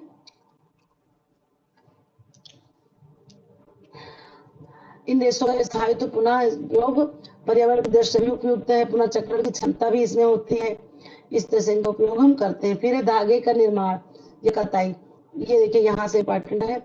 धागे का निर्माण कताई महत्वपूर्ण भूमिका है, जिसके माध्यम से कच्चे रेशे को धागे में परिवर्तित किया जाता है। यह प्रक्रिया विशेष रूप से वस्त्र निर्माण में उपयोगी है।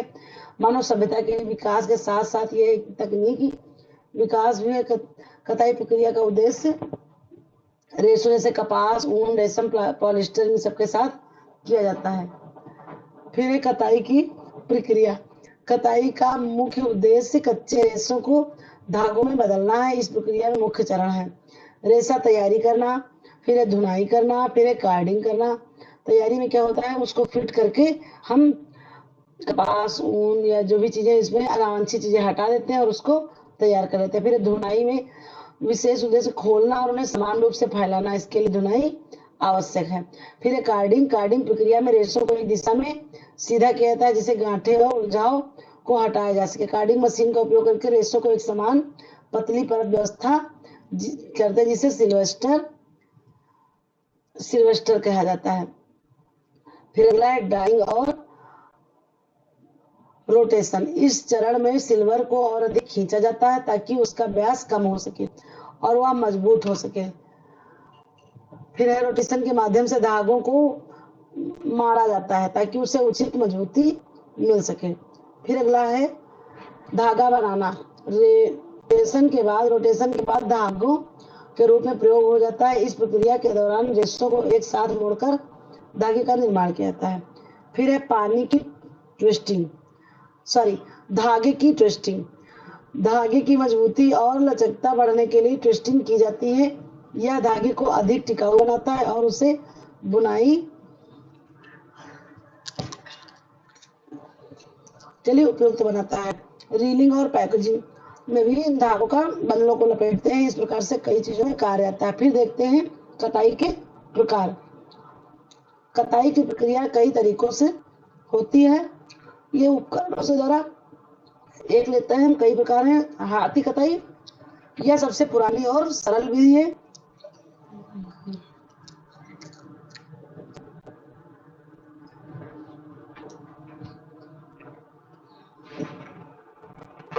एक मिनट देख लेते कहाँ गायब हो गया।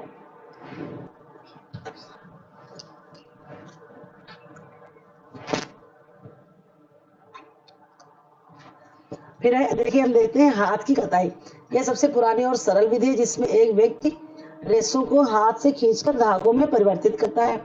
इसके लिए चरखों का उपयोग किया जाता था। यह विधि ग्रामीण क्षेत्रों में बहुतायत रूप से प्रयोग किया था, क्योंकि ग्रामीण में जो है इतनी चीजें उपलब्ध नहीं करा सकते हैं हम, तो वहां पर हाथ से चरखे के द्वारा सबसे पहली पुरानी विधि यही तकली के द्वारा और चरखे के द्वारा कताई की जाती थी। तकली हमारा सबसे पहला पुराना या सबसे प्राचीन माध्यम है जो है रेशे की कताई का, हम कह सकते हैं। फिर हम देखते हैं आगे यांत्रिक कताई। यांत्रिक कताई में आधुनिक मशीनों का उपयोग जो तेजी से किया जाता है। निर्माण औद्योगिक स्तर पर या यांत्रिक कताई, क्योंकि यह अधिक उत्पादन और समय बचाने वाली होती है। रिंग कताई, यह जो है कताई एक प्रमुख प्रकार के होती है। इसमें धागों को एक रिंग के चारों ओर घुमाया जाता है। यह तकनीक उच्च गुणवत्ता वाले मजबूत धागों को प्रयोग में लाते हैं जब इनको बनाते हैं। फिर है रोटर कताई, रोलर कटाई। रोलर कटाई में धागों को एक घूमने वाले ड्रम के भीतर तैयार किया जाता है। यह प्रक्रिया तेज और प्रभावी होती है। इसका उपयोग निम्न गुणवत्ता वाले धागों के निर्माण में होता है। फिर है कताई का महत्व। कताई वस्त्र उद्योग की एक आधारभूत प्रक्रिया है जो वस्त्र निर्माण के लिए अत्यंत महत्वपूर्ण है। इसके बिना वस्त्रों का निर्माण संभव ही नहीं है। यह प्रक्रिया न केवल रोजगार सृजन का एक बड़ा स्रोत है, बल्कि ग्रामीण और शहरी क्षेत्रों में कुटीर उद्योग के लिए भी महत्वपूर्ण है। आधुनिक युग में कताई की प्रक्रिया को मशीनों द्वारा तेज और कुशल बनाया गया है, जिससे बड़े पैमाने पर उत्पादन होता है। यह प्रक्रिया कुछ उस तरह का नहीं है, इसलिए हम जो है इसको जो है थोड़ा सा जहाँ पर ज्यादा समझाने वाला वहां पर हम स्वतः ही रुक करके आपको एक एक शब्द, एक एक अक्षर समझाते रहेंगे। इस प्रकार से हमारी कई चरण हैं, देख लेते हैं उनको। बुनाई, फेलिंग लिखा है, लेकिन ये जो टाइपिंग मिस्टेक है, फेल्टिंग। फेल्टिंग हो गया। फिर है निटिंग। फेल्टिंग या बुनाई, फेल्टिंग और निटिंग के पर संक्षिप्त विवरण प्रस्तुत किया गया है यहाँ पर, उसको भी हम देख लेते हैं। पहला है वीविंग, बुनाई कह सकते हैं। प्रक्रिया कौन सी देख लेते हैं। बुनाई वह प्रक्रिया है जिसमें दो सेट के धागों, ताने और बाने, आपको पता है ताना और बाने का धागा होता है। बुनाई एक विपरीत दिशा में क्रॉस करके कपड़े बनाए जाते हैं। यह तकनीक प्राचीन समय से चली आ रही सॉरी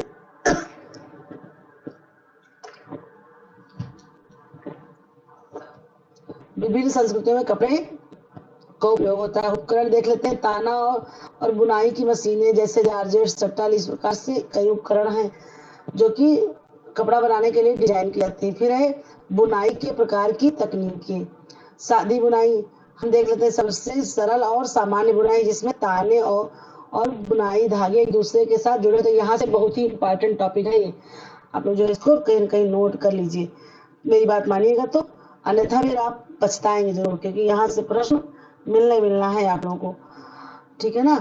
फिर देखते हैं डिजाइनर बुनाई। इसमें ताने और बाना जो भी बुनाई धागों के विशेष पैटर्न क्रॉस किया जाता है, और ये जो है जैकार्ड करघा होता है।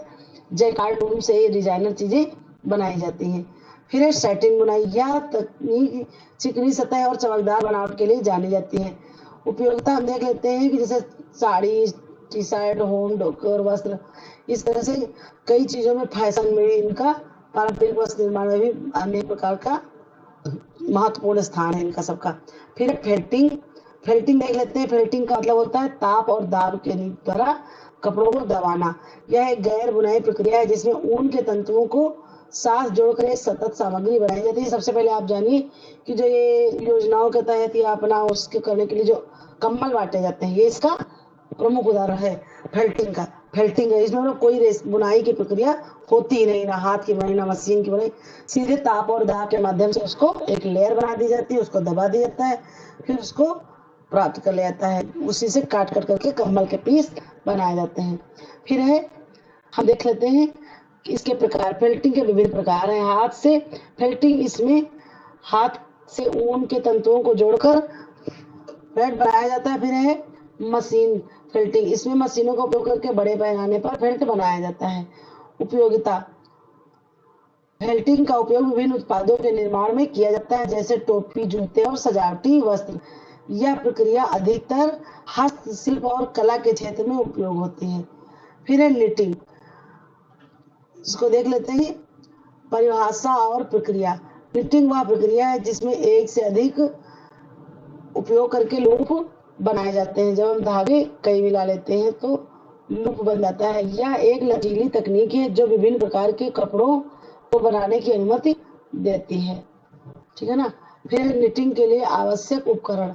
निटिंग की सुई, धागे और कभी कभी निटिंग मशीन विभिन्न अवसरों, आकारों की सामग्री में आ जाती हैं। फिर है निटिंग की कई जो है प्रकार की तकनीकियां हैं। हाथ की निटिंग, मशीन की निटिंग, सुई का उपयोग करके कपड़े बनाते हैं। मशीन निटिंग का था, इसमें मशीन का उपयोग करके बड़े पैमाने पर निटिंग या बुनाई की जाती है। उपयोगिता हम देख लेते हैं।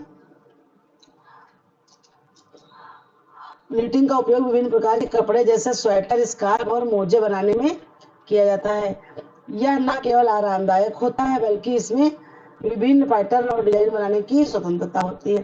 फिर अगला टॉपिक है हमारा रंगाई और छपाई। ये बहुत ही इम्पोर्टेंट टॉपिक है। रंगाई और छपाई वस्त्र उद्योग का एक महत्वपूर्ण हिस्सा है जो वस्त्रों को सजाने और उनके सौंदर्य को बढ़ाने के लिए उपयोग किया जाता है। इन प्रक्रियाओं का उद्देश्य वस्त्रों को पैटर्न और डिजाइन को जोड़ना होता है जिससे वे अधिक आकर्षक और जो है ग्राहकों के लिए आकर्षित होते हैं।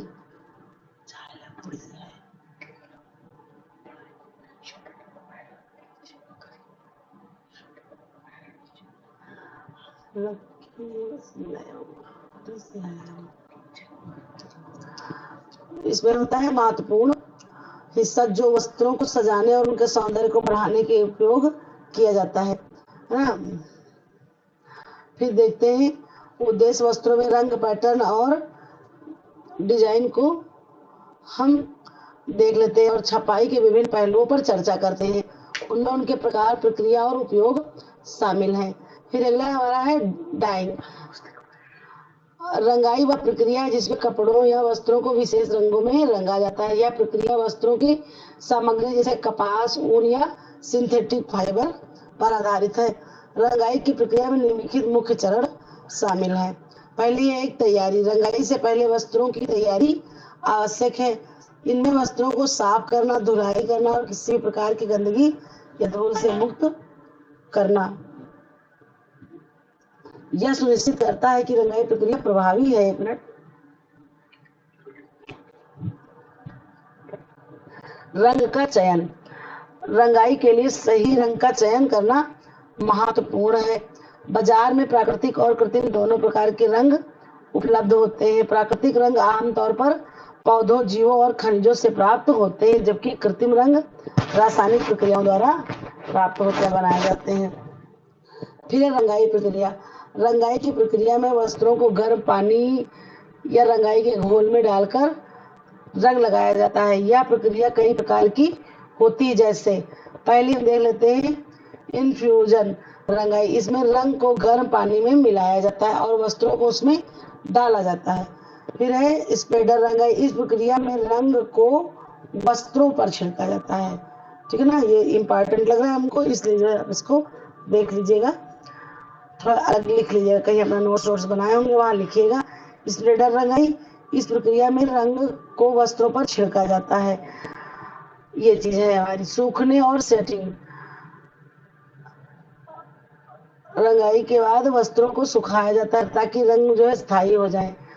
ठीक है ना, और इस तरह रासायनिक प्रयोग भी किया जाता है। फिर है छपाई।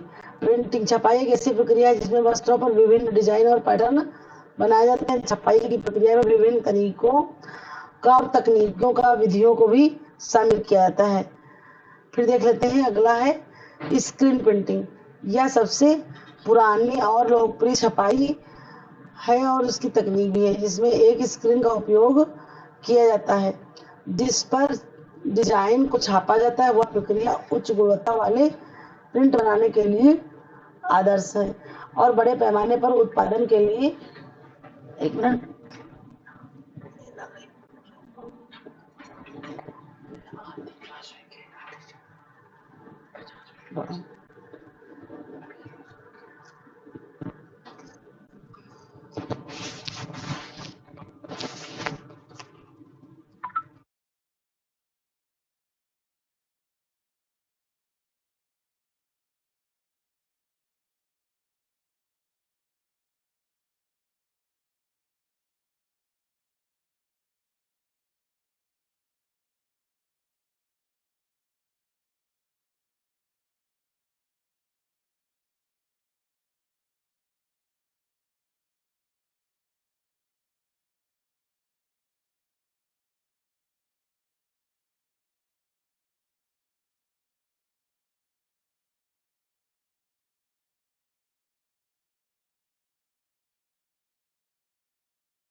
ये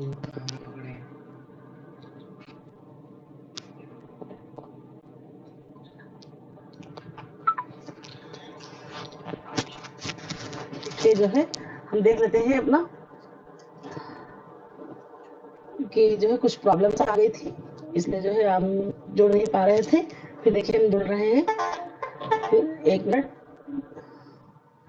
हमारा जो है कहाँ से स्टार्ट हुआ था, जरा एक मिनट पीडीएफ खोल रहे हैं। हाँ ठीक है ना। तो हम देखते हैं स्क्रीन प्रिंटिंग। यह सबसे पुरानी और लोकप्रिय छपाई है, ठीक है ना। यह सबसे पुरानी भी है और लोकप्रिय भी है। इसमें एक स्क्रीन का उपयोग किया जाता है जिस पर डिजाइन को छापा जाता है। यह प्रक्रिया उच्च गुणवत्ता वाले प्रिंट बनाने के लिए आदर्श है और बड़े पैमाने पर उत्पादन के लिए प्रयुक्त है। डिजिटल प्रिंटिंग, इसको देख लेते हैं। इस तकनीक में कंप्यूटर के माध्यम से डिजाइन बनाए जाते हैं जिन्हें सीधे वस्त्रों पर प्रिंट किया जाता है। यह प्रक्रिया तेज और अधिक लचीली होती है जिससे जटिल डिजाइन को भी आसानी से लागू किया जा सकता है। फिर देखते हैं अगला है रंगाई और छपाई का महत्व। रंगाई और छपाई वस्त्र उद्योग, और हमारा जो है इससे पहले ब्लॉक प्रिंटिंग छूट गया था। ये ब्लॉक प्रिंटिंग में क्या है, ठप्पे, आपने देखा होगा, मेले वालों में भी देखा होगा, ठप्पे रहते हैं, मेहंदी वेंदी लगा, उन्हें ठप्पों को जो है प्रयोग किया जाता है जिस पर डिजाइन उकेरी जाती है। ब्लॉकों में रंग भर के उसको वस्त्र पर छापते हैं। यह हस्त निर्मित प्रक्रिया है। फिर है रंगाई और छपाई, डाइंग एंड प्रिंटिंग। इसमें रंगाई और छपाई वस्त्र उद्योग में अत्यधिक महत्वपूर्ण है क्योंकि वे न केवल वस्त्रों की सौंदर्य को बढ़ाते हैं बल्कि उनकी बिक्री और विपणन में भी महत्वपूर्ण भूमिका निभाते हैं। और डिजाइन के प्रति जागरूक है और उन्हें विविधता और नवीनता की आवश्यकता होती है। रंगाई और छपाई के माध्यम से निर्माताओं को अपने उत्पादन में विशेषता और अनोखापन जोड़ने का अवसर मिलता है, ठीक है ना। इस तरह से देखिए हमारा आप लगभग 1-1.5 घंटे की क्लास हो ही रही है।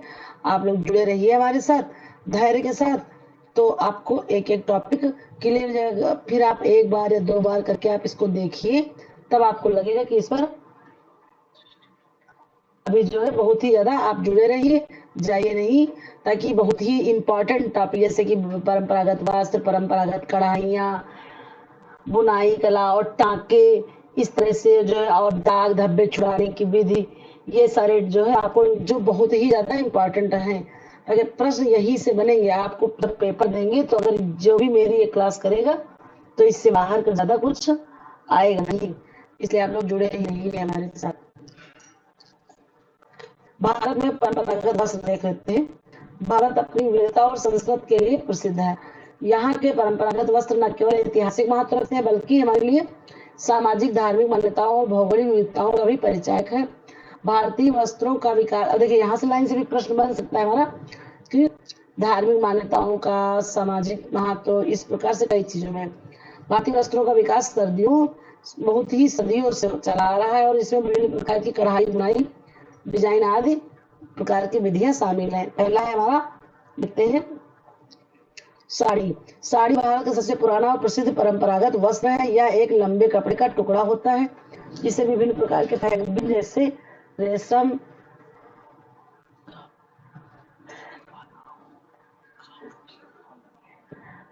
पैजामा, धोती, चूड़ीदार के साथ भी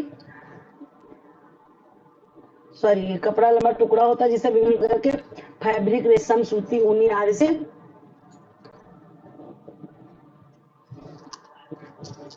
बनाते हैं। निर्माण निवास जो है साड़ी और दक्षिण भारत में विभिन्न, जैसे जो है बंगाल में, दक्षिण भारत में कांजीवरम साड़ी, साड़ी में कढ़ाई और विभिन्न रंगों की भिन्नताएं खूबसूरत बनाने के लिए कई चीजें की जाती हैं। फिर कुर्ता और पैजामा। कुर्ता और पैजामा विशेष रूप से पुरुषों का परंपरागत वस्त्र है। कुर्ता एक लंबा टॉप की तरह होता है जिसे आमतौर पर सूती या रेशमी कपड़े से बनाते हैं। इसे पैजामा, धोती या चूड़ीदार के साथ पहनते हैं। यह धार्मिक त्योहारों, आयोजनों पर पहना था और यह आरामदायक होता है।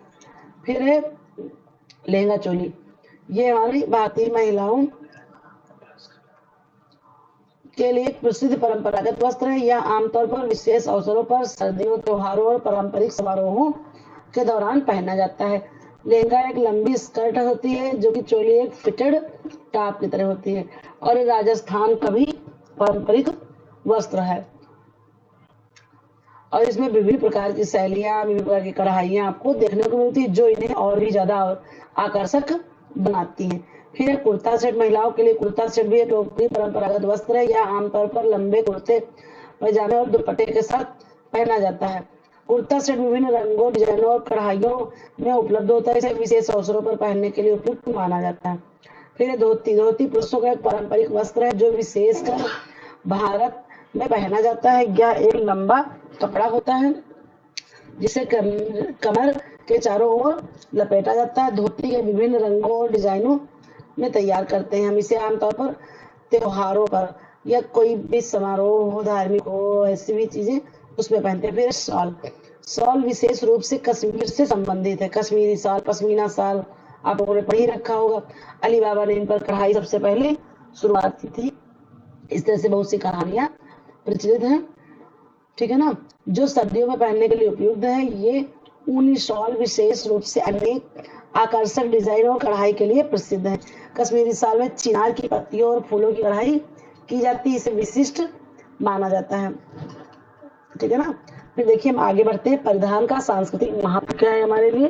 भारत के परंपरागत वस्त्र केवल फैशन के लिए नहीं बल्कि वे हमारी सांस्कृतिक पहचान भी निश्चित करते हैं और उसका प्रतीक भी माने जाते हैं। विभिन्न राज्यों, समुदायों में परिधान उनकी विशेष परंपराओं और मान्यताओं में माना जाता है और जो मान्यताएं हैं उनमें हम उनसे हट नहीं सकते। इतिहासों में ये चीजें दर्ज हैं हमारे। ये वस्त्र समाज में एकता, विभिन्नता का और विविधता का प्रतीक है। विभिन्नता एक ही चीज है, उसका प्रतीक है। और ये चीजें जो हमें एक सूत्र में बांधे हुए हैं वस्त्रों के द्वारा। फिर है अगला, भारत की परंपरागत कढ़ाई। भारत की कढ़ाई एक अनूठी और विविध कला है जो देश की सांस्कृतिक धरोहर का महत्वपूर्ण हिस्सा है। यह न केवल कारीगरी बल्कि एक कला भी है। जैसे हम कहते थे ना कि गृह विज्ञान दो शब्दों से मिलकर बना गृह और कला। कहेंगे कि कला तो है, विज्ञान कैसे है मैम जी। तो विज्ञान इसलिए कि कोई चीज हम व्यवस्थित रूप से करते हैं, ढंग से करते हैं, वो विज्ञान होती। कला वो होती कि जैसे कोई भी चीज है, चाहे घर का सजाना हो गया, कुछ चीजें हैं वो हम अपने कलात्मक ढंग से करते हैं। ये चीजें हैं। इसमें क्या देख लेते हैं, जो विशेष रूप से वस्त्रों पर उपयोग कढ़ाई की जाती है। कढ़ाई में सूती, रेशमी, ऊनी और जरी के धागों का उपयोग किया जाता है जो इसे और भी ज्यादा आकर्षक का केंद्र बिंदु बना देते हैं। भारत में कढ़ाई की प्रमुख शैलियां हैं जैसे कि कश्मीर कढ़ाई, मुगल की कढ़ाई, चंदेरी कढ़ाई और जरी कढ़ाई। कश्मीर की कढ़ाई जिसे नक्शा भी कहते हैं, अपनी बारीक और जटिल डिजाइन के लिए क्या होता है जाना जाता है। यह आमतौर पर शाल, दुपट्टा और कुर्ता जैसे वस्त्रों पर भी किया जाता है। इनमें फूल और पत्तियों की डिजाइन भी प्रमुख होती है, जैसे कश्मीर की फुलकारी हो गई, कर्नाटक की कसीदा हो गई, ये सब चीजें होती हैं ना, ठीक है ना। फिर इस तरह से जो है क्या है, आप हमारे चैनल के साथ जुड़े रहिए तो आपको कहीं ना कहीं उसका लाभ ही होगा। लेकिन ये नहीं कि आज यहाँ जो हम इस तरह से आप धैर्य के साथ जुड़िए तो आपको प्रत्येक चीज आप यहाँ पर प्रोवाइड करा जाएगी, चाहे वो मॉडल पेपर हो, चाहे वो प्रैक्टिस सेट हो। जो है इस तरह से हम देखते हैं कि हमको जितना ज्यादा ज्यादा हो सकेगा हम आपको कंटेंट देने की कोशिश करेंगे अपने समय अभाव में। फिर इस तरह से हम अपना जितना छूट जाएगा हम अपना जो है अलग सी चीजों में जोड़ते रहेंगे। और इन कढ़ाइयों में क्या होता है, फूल पत्तियों के डिजाइन प्रमुख होते हैं जो कश्मीर की प्राकृतिक सुंदरता को दर्शाते हैं। मुगल कढ़ाई जिसे बिदरी भी कहते हैं, इस्लामी कला और संस्कृति के प्रभाव का तरीका भी है। इन शैली में ज्यामिति, पैटर्न और आर्टिस्टिक सजावट की जाती है। यह कढ़ाई आमतौर पर बिस्तर की चादर, कुशन कवर, अन्य घरेलू वस्त्रों पर किया जाता है। चंदेरी कढ़ाई मध्य प्रदेश की विशेषता है जिसमें भव्य गोल्ड और सिल्वर थ्रेड, यानी कि थ्रेड का मतलब होता है धागा, यहाँ कंफ्यूज लेना। यानी कि चंदेरी कढ़ाई में क्या होता है, सोने और चांदी के तारों का उपयोग होता है। यह कढ़ाई आमतौर पर शादी के कपड़ों पर की जाती है जिससे उन्हें एक विशेष भव्यता मिलती है। देखिए हमारे जो है यूट्यूब चैनल पर क्या है, आपको जो पांचों कहने को तो मेन 5 ही ब्रांच हैं, वैसे हेल्थ साइंस भी इसमें नहीं जुड़ा है, उस तरह से 6-7 जो भी ब्रांचें हैं वो आपको धीरे धीरे फुल जो है ये वैसे ही मैराथन के रूप में भी मिल जाएंगी। उसके अलावा आपको मेन पॉइंट टॉपिक के हिसाब से मिलते रहेंगे। फिर देख लेते हैं आगे हम, चलिए बढ़ते हैं, हमारे साथ आप जुड़े रहिए। भारत की परंपरागत कढ़ाई न केवल एक महत्वपूर्ण कला है जिसमें सोने और चांदी के तारों का उपयोग होता है, यह कढ़ाई खास तौर पर भव्य कपड़ों और लहंगा और साड़ी पर होती है जो त्योहारों और खास अवसरों पर पहनी जाती है। भारत की पारंपरिक कढ़ाई न केवल कलात्मकता का परिचय देती बल्कि यह समुदाय की सांस्कृतिक और आर्थिक दशा को भी दर्शाती है। आजकल यह न केवल पारंपरिक वस्त्रों बल्कि आधुनिक वस्त्रों में भी महत्वपूर्ण भूमिका निभा रही है। अनेक प्रकार की कढ़ाइयाँ हैं, जीवंत कला जो न केवल सौंदर्य बल्कि संस्कृत का इतिहास भी अपने आप में समेटते हैं। फिर है कश्मीर की कढ़ाई। कश्मीर की कढ़ाई जिसे नक्शा भी कहा जाता है और अपनी जटिलता और बारीकी के लिए जानी जाती है। इसमें रंग बिरंगे धागों से फूल, पत्तियों और प्राकृतिक डिजाइन बनाए जाते हैं। यह मुख्य रूप से शॉल, दुपट्टा और कुर्ता पर भी की जाती है। कश्मीर की अद्वितीय सुंदरता को यहाँ पर झलकाया गया है। हम देख सकते हैं उसकी कढ़ाई वगैरह के फूल, पत्ती, यही सब चीजें। फिर अगला मुगल कढ़ाई। मुगल कढ़ाई जिससे क्या कहते हैं, दूसरा नाम बेदरी, ये इम्पोर्टेंट है, बेदरी भी कहते हैं। इसमें इस्लामी कला का अनूठा उदाहरण है। इसमें जटिल ज्यामितीय पैटर्न और अद्भुत सजावट होती है। ज्यामितीय पैटर्न पर ये उसके नमूने पर यह बनाया जाता है। यह कढ़ाई आमतौर पर बिस्तर की चादरों, कुशन कवर और घरेलू चीजों पर बनती है और इसे विशेष बना देती है कढ़ाई। फिर चंदेरी कढ़ाई। चंदेरी कढ़ाई मध्य प्रदेश की एक खास कढ़ाई है जिसमें सोने और चांदी के तारों का उपयोग किया जाता है। यह आमतौर पर शादी के कपड़ों पर की जाती है जिससे उन्हें भव्यता मिलती है। इसके डिजाइन में परंपरागत भारतीय तत्वों का समावेश किया जाता है जो इसे अद्वितीय करने में मदद मिलती है। फिर जरी कढ़ाई। जरी कढ़ाई एक प्रमुख कढ़ाई कला है, कह सकते हैं भारतीयों की एक कला है जिसमें सोने और चांदी के तारों का उपयोग किया जाता है।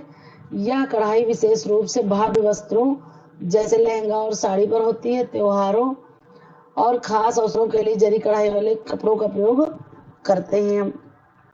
फिर देख लेते हैं वस्त्रों का चुनाव। वस्त्रों का चुनाव एक महत्वपूर्ण प्रक्रिया है जिसमें न केवल व्यक्तिगत पसंद बल्कि सामाजिक, आर्थिक और भौगोलिक कारण भी शामिल हैं। वस्त्रों का सही चुनाव न केवल व्यक्ति की पहचान को दर्शाता है बल्कि यह उनकी सांस्कृतिक, आयु, स्थिति और जीवन शैली का भी परिचायक है। फिर वस्त्रों का चयन करने के कारक, यानी कि हम किस प्रकार से वस्त्रों को चयनित कर सकते हैं, ठीक है ना। तो पहला है उद्देश्य और अवसरों के आधार पर, फिर जलवायु और मौसम के आधार पर, फिर सामाजिक और सांस्कृतिक। पता लगा हम जाड़े में हैं, पहन लिए जो है सूती कपड़े पतले झरझरा के निकले जा रहे हैं, तो ये चीजें समस्या आ जाएगी। तो इसलिए हम अवसर के अनुसार, जलवायु मौसम के अनुसार ही कपड़े पहनेंगे। फिर सामाजिक सांस्कृतिक, विभिन्न संस्कृतियों में वस्त्रों का महत्व अलग अलग होता है। उदाहरण के लिए क्षेत्रों में पारंपरिक वस्त्र पहना जाता है जबकि अन्य में आधुनिक फैशन को के अनुसार भी चुने जाते हैं। आर्थिक स्थिति वस्त्रों के चयन में महत्वपूर्ण कारक है। उच्च आय वाले लोग महंगे ब्रांड के कपड़े खरीद सकते हैं जबकि कम आय वाले लोग सामान्यतः ब्रांड के कपड़ों पर निर्भर होते हैं। फिर है फैशन और ट्रेंड, यानी कि हम इसके अकॉर्डिंग भी चलेंगे। फैशन का ट्रेंड भी वस्त्रों का चुनाव को प्रभावित करता है। जो वस्त्र वर्तमान में फैशनेबल होते हैं उन्हें अधिक प्राथमिकता दी जाती है। युवा पीढ़ी अक्सर नवीनतम फैशन के अनुसार अपने कपड़े चुनती है। फिर है वस्त्रों की गुणवत्ता और सामग्री। हम देख लेते हैं वस्त्रों का चुनाव, उसकी गुणवत्ता पर ध्यान देना आवश्यक है। प्राकृतिक फाइबर जैसे सूती, ऊनी कपड़े, रेशमी, इन सब चीजों पर आमतौर पर बेहतर होता है क्योंकि वे लक्षण के लिए सुरक्षित और आरामदायक होते हैं और वह हमारी त्वचा के लिए बहुत ही ज्यादा सुरक्षित है। कृत्रिम फाइबर जैसे पॉलिस्टर और नायलॉन सस्ते होते हैं, उनकी गुणवत्ता आराम से कमी आ जाती है। फिर व्यक्तिगत पसंद और आराम भी वस्त्रों को महत्वपूर्ण निभाते हैं क्योंकि जो है सही फिटिंग डिजाइन के कपड़े होते हैं तो अपने आप में कंफर्ट महसूस होता है, तो आत्मविश्वास बढ़ता है। फिर है स्टार्च एवं नील। स्टार्च एवं नील दोनों ही पदार्थ कृषि, खाद्य पदार्थ और विज्ञान और रंग विज्ञान में महत्वपूर्ण भूमिका निभाते हैं। स्टार्च एक कार्बोहाइड्रेट है जबकि नील एक प्राकृतिक रंग है। इन दोनों का उपयोग विभिन्न क्षेत्रों में किया जाता है जैसे कि खाना पकाने, रंगाई और औद्योगिक प्रक्रियाओं में किया जाता है। फिर स्टार्च मुख्य रूप से पौधों से प्राप्त होता है और यह ऊर्जा का एक प्रमुख स्रोत है। यह आमतौर पर घरेलू चावल, मक्का और गेहूं जैसे खाद्य पदार्थों से बनाया जाता है, हम कहते हैं उससे प्राप्त होता है।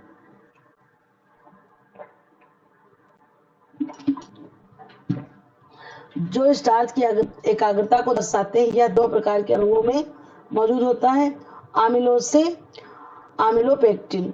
इन दो चीजों से देख लेते हैं। स्टार्च, एक मिनट थोड़ा जो है रुकिए।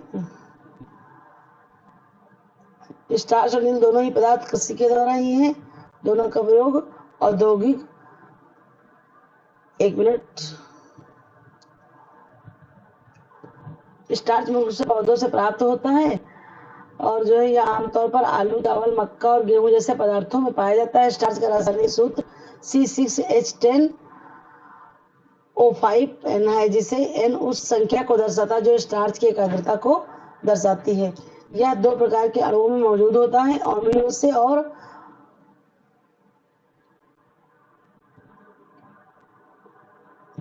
अमिलोपेक्टिन।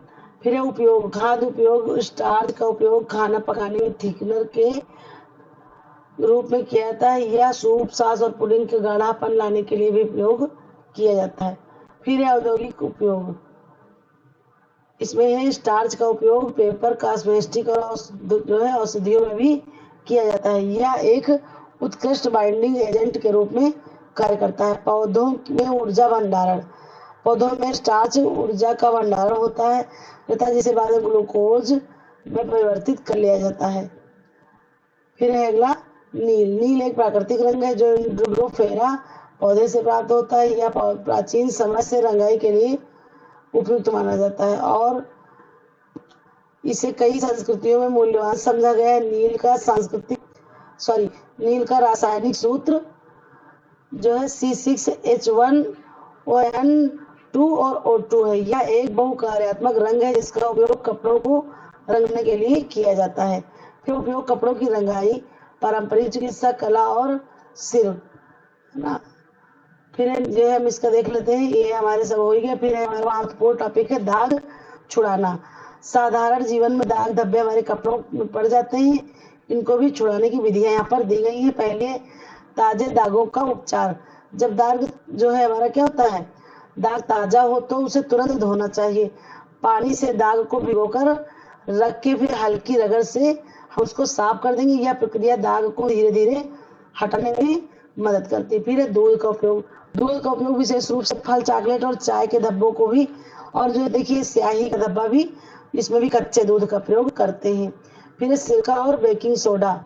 सिरका और बेकिंग सोडा का सम्मिश्रण दागों को हटाने के लिए अत्यधिक प्रभावी होता है। दाग पर इसे लगाकर 30 मिनट तक छोड़ दें, फिर साफ पानी से धो लें। अगला नींबू का रस, ये देख लेते हैं। प्राकृतिक ब्लीचिंग का गुण इसमें होता है, इसे दाग पर लगाने से क्या होता है, दाग हल्का हो जाता है। फिर वॉशिंग मशीन, कठिन दागों के लिए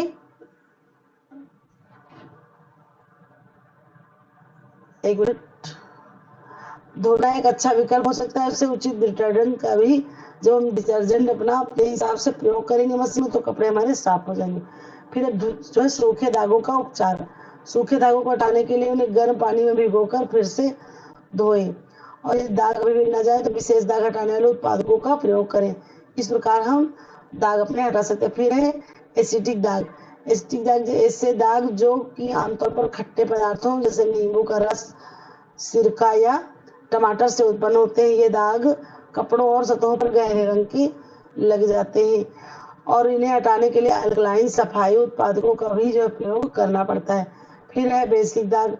बेसिक दाग आमतौर पर बुनियादी पदार्थों जैसे साबुन, डिटर्जेंट और खाद्य पदार्थों से उत्पन्न होते हैं। ये दाग हल्के होते हैं और इन्हें हटाने के लिए एसिडिक सफाई उत्पादों का प्रयोग करना उचित होता है।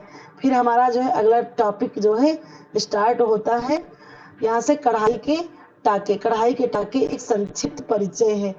हम थोड़ा सा अपना देख लेते हैं पैटर्न, फिर उसके बाद हम सबसे पहले आ जाते हैं कढ़ाई के जो प्रमुख टाके हैं ना, सांस्कृतिक पहचान, परंपरा को भी ये चीजें दर्शाती हैं। इसमें हमारा कढ़ाई के प्रमुख टाके देख लीजिए। साधारण टाका, यह सबसे सरल टाका है जिसे लगातार सीधे टाकों के रूप में बनाया जाता है, जिसे कढ़ाई में बेस टाका में इस्तेमाल किया जाता है और इसे शुरू करने और समाप्त करने के लिए भी प्रयोग में लाते हैं। फिर है बैक स्टिच। इस टाके का उपयोग डिजाइन की बाहरी रेखाओं को स्पष्ट करने के लिए किया जाता है। एक लंबा और मजबूत टाका है। यह छोटा टाका बनने की प्रक्रिया से बनता है। टाका मजबूत और इसके माध्यम से अधिक स्पष्टता को प्राप्त कर सकते हैं। फिर है फ्रेंच नाट। यह टाका गोलाकार नाट के रूप में होता है। इसे मुख्यतः फूलों को और अन्य सजावटी चीजों के लिए प्रयोग करते हैं। फिर है चेन स्टिच। इस टाके में एक श्रृंखला के समान टाके बनाए जाते हैं। इसे कढ़ाई में बहुत आकर्षक बनाने के लिए उपयोग किया जाता है। विपरीत टाका। यह टाका फ्लैट और चिकनी सतह के लिए प्रयोग में लाया जाता है। इसमें टाके करीब होते हैं, करीब मतलब पास पास से होते हैं और चमकदार प्रभाव उत्पन्न करते हैं। फिर है कृषि। यह एक टाका एक क्रॉस के आकार का होता है।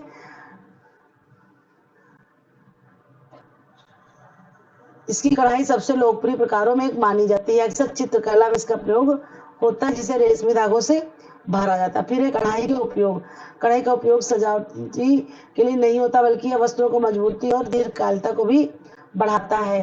जैसे विभिन्न प्रकार के salwar kurta, sari, shirt, home decor आदि चीजों पर जो है कढ़ाई की जाती है। फिर कढ़ाई न केवल एक कला है, बल्कि यह मनोवैज्ञानिक से दृष्टिकोण में भी महत्वपूर्ण है। यह तनाव को कम करने और मानसिक शांति को प्रदान करने में मदद करती है। इसे एकाग्रता बढ़ती है और हाथों की मोटर कौशल को सुधारा जाता है। यहाँ पर कढ़ाई की जो टाकों की दो पंक्तियां हैं, आप देख लीजिएगा। ये पूरी बहुत ही इम्पोर्टेंट जो है 30 टाके आपको यहाँ पर बताए गए हैं। एक है इस जो है स्टेम स्टिच या टाका मुख्य रूप से बाहरी रेखाओं के लिए उपयोग में लाते हैं और यह स्पष्ट रेखा बनाता है। फिर रनिंग स्टिच। यह सबसे साधारण बुनाई का टाका, आप लोग जानते होंगे। इसे लगातार सीधे टाके के रूप में बनाते हैं। अक्सर इसका जो है आधार टाके के रूप में कोई भी चीज सिलते तो पहले रनिंग स्टिच कर लेते हैं बड़ी बड़ी, फिर उसके बाद हम जो है अपनी मुख्य सिलाई करते हैं। फिर है बैक स्टिच। यह टाका डिजाइन की बाहरी रेखाओं को स्पष्ट करता है। यह एक मजबूत और अस्थायी रेखा बनाने में प्रयोग होता है। Chain stitch. यह एक श्रृंखला के समान टाके बनाता है। यह विशेष रूप से सजावटी कला के लिए बहुत ही आकर्षक का केंद्र माना जाता है। गांठदार है, अभी हमने बताया था चैन स्टिच जो है गांठदार। ये जो है उसमें हमारा किसमें आता है, नाम नहीं आ रहा है, जो भी हम करते हैं शैडो चिकनकारी, उसमें भी इस जो टाके का प्रयोग किया था। फिर लेडीज जो है डेजी स्टिच। ये फूलों का एक आदर्श टाका है जो गोलाकार और सुंदर दिखता है। इसे अक्सर सजावट में प्रयोग किया जाता है। फिर है स्ट्रेट स्टिच। यह सरल और सीधा टाका है, इसका भी प्रयोग हम कई जगह करते हैं। फिर सैटिन स्टिच। यह एक चिकनी और भुरभुरी सतह वाली जो है बनाती है या डिजाइन को एक आकर्षक चमक देती है। फिर है लॉन्ग एंड शॉर्ट स्टिच। यह टाका लंबी और छोटी दोनों लंबाइयों में होता है। फिर है अगला सीड स्टिच। यह छोटे टाकों के समूह में बनता है। फिर अगला स्प्लिट स्टिच। यह एक विशेष प्रकार का टाका है जिससे धागों को दो भागों में विभाजित करता है। फिर है फ्रेंच नाट या गोलाकार नाट के रूप में होता है, जिसे फूलों और सजावटी डिजाइनों में उपयोग करते हैं। फिर है क्रॉस स्टिच। यह टाका क्रॉस के आकार में होता है। फिर है फेदर स्टिच। यह एक सजावटी टाका है जो पंख के आकार का दिखाई देता है। इसे अक्सर रंगीन डिजाइनों में प्रयोग करते हैं। फिर है फर्न स्टिच। या पंक्तियों की जो है डिजाइन के लिए उपयुक्त होती है। इसे इसकी आकृति बहुत नाजुक होती है और आकर्षक भी। फिर है फ्लाई स्टिच। यह एक विशेष टाका है जो आर्टिस्टिक डिजाइन के लिए उपयोग होता है। यह सजावटी और सुंदर लगता है। फिर है ब्लैकेट स्टिच। इसका उपयोग जो है वस्त्रों के किनारे को सुदृढ़ बनाने के लिए किया जाता है। यह एक मजबूत और सुरक्षित टाका है। Button whole stitch. यह बटन के छिद्र बनाने के लिए प्रयोग में लाते हैं। फिर है शेवरॉन स्टिच। यह जिगजैग पैटर्न द्वारा बनाया जाता है। फिर है डबल नॉट। यह एक सुरक्षित नाट है। इसका उपयोग कढ़ाई में स्थिरता के लिए किया जाता है। फिर देखिए हमारा है काउचिंग। इसमें एक धागे को दूसरे धागे पर रखा जाता है। यह एक अनोखा और आकर्षक विभिन्न प्रभाव वाला धागा है। Herring bone. यह एक विशेष पैटर्न बनाता है जो कि हैरिंग की हड्डियों के नाम से जाना जाता है। इसे सजावटी कला में हम सजावट की कढ़ाई में भी प्रयोग करते हैं। फिर है लैंड स्टिच। यह एक सजावटी टाका है। यह एक महत्वपूर्ण है जो इसमें क्या होता है, समग्र डिजाइन को बढ़ाता है। यह खास तौर पर रंगीन धागों से बनता है। फिर है रोमानियन स्टिच। यह एक विशेष तकनीक है जिसे उपयोग कढ़ाई में गहराई और विवरण देने के लिए प्रयोग किया जाता है। फिर अगला हम देखते हैं up and down button whole stitch, यह बटन के छिद्रों को बनाने के लिए की जाती है। फिर है केबल, यह एक विशेष टाका है जो वस्त्रों को विभिन्न प्रकार, आकार और बनावट के लिए प्रयोग में लाया जाता है। फिर है बुलियन स्टिच, यह गोलाकार नॉट से बना होता है। यह क्या होता है, एक मिनट रुकिएगा,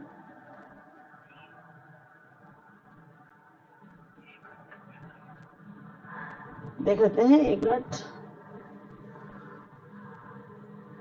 बुलियन स्टिच में क्या है, यह गोलाकार नट से होता है और यह अधिक गहराई और बनावट के लिए प्रयोग होता है। स्पाइडर स्टिच, यह एक सुंदर और जटिल डिजाइन बनाने के लिए प्रयोग किया जाता है। फिर है फ्लोरेंटाइन स्टिच, यह एक सजावटी टक्का है जो फूलों के डिजाइन के लिए बहुत ही अच्छा माना जाता है। यह एक गहरे और रंगीन प्रभाव को उत्पन्न करता है। फिर है ब्रिक स्टिच, यह एक विशेष पैटर्न बनाता है जो ईंटों के समान होते हैं। इसे कढ़ाई में गहराई और स्थिरता देने के लिए प्रयोग करते हैं, यानी कि उस वस्त्र पे उसको प्रयोग करेंगे तो वो लगेगा कि बिल्कुल गहराई अगर दर्शाई जाएगी तो गहराई लगेगी कि गहराई है, ऐसी ऐसी कलाकारी होती है। फिर हेम स्टिच, इसका उपयोग वस्त्रों के किनारों को मजबूत करने के लिए किया जाता है। यह एक सरल लेकिन प्रभावी टाका है। फिर है फैगोटिक स्टिच, यह टाका वस्त्रों में क्या होता है, विशेष पैटर्न के लिए प्रयोग होता है, जिससे यह और भी अधिक सुंदर लगने लगता है। फिर इन सभी टाकों का उपयोग विभिन्न वस्त्रों पर कढ़ाई करते समय किया जाता है जो इन्हें आकर्षक और अनूठा बनाते हैं। फिर हमारा अगला टॉपिक है सिलाई के टाके। सिलाई के, यहाँ से इम्पोर्टेंट आप इसको स्टार लगा लीजिए कि इम्पोर्टेंट टॉपिक है। सिलाई के टाके कपड़ों को एक साथ जोड़ने और उन्हें सजाने का महत्वपूर्ण हिस्सा है। ये टाके विभिन्न प्रकार के होते हैं और इनका उपयोग विशेष रूप से सिलाई के विभिन्न कार्यों में किया जाता है। सबसे सामान्य प्रकार के टाके में साधारण टाका, जिगजैग टाका, बटन होल टाका और चैन स्टिक टाका शामिल होता है। फिर इसके बाद है हमारा साधारण टाका, यह सबसे बुनियादी टाका है जो कपड़ों को दो हिस्सों में एक साथ जोड़ने का इस्तेमाल करते हैं। यह मजबूत और स्थायी होता है। फिर अगला है जिगजैग टाका, यह टाका कपड़ों के किनारों को फ्रे करने से बचने के लिए, यानी कि खुलने ना पाए उसके लिए किया जाता है। यह मुख्य रूप से नायलॉन व पॉलिस्टर टाके के साथ किया जाता है।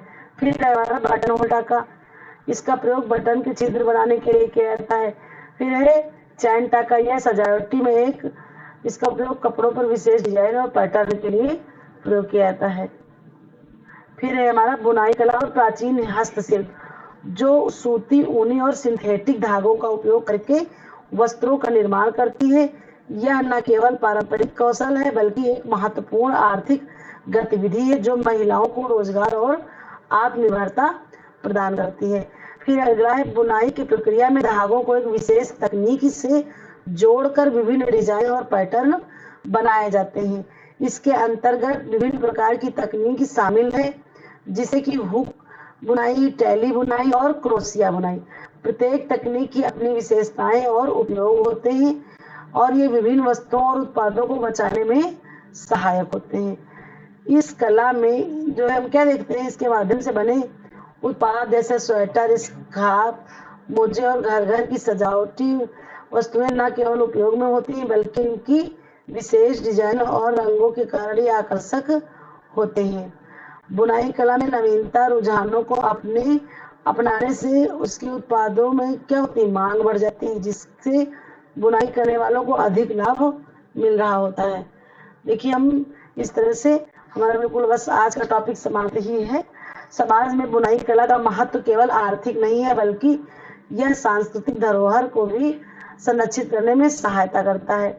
यह महिला सशक्तिकरण का एक प्रतीक है जो न केवल कौशल विकास को प्रोत्साहित करती है बल्कि समाज में महिलाओं को भी भूमिका को भी सुदृढ़ करती है, क्योंकि इससे जो है महिलाओं को बहुत ज़्यादा रोजगार मिल रहे हैं, घर बैठे ही रोजगार मिल रहे हैं। ठीक है ना, आप लोगों को शायद बात हमारी समझ में आ गई होगी। Thank you for watching.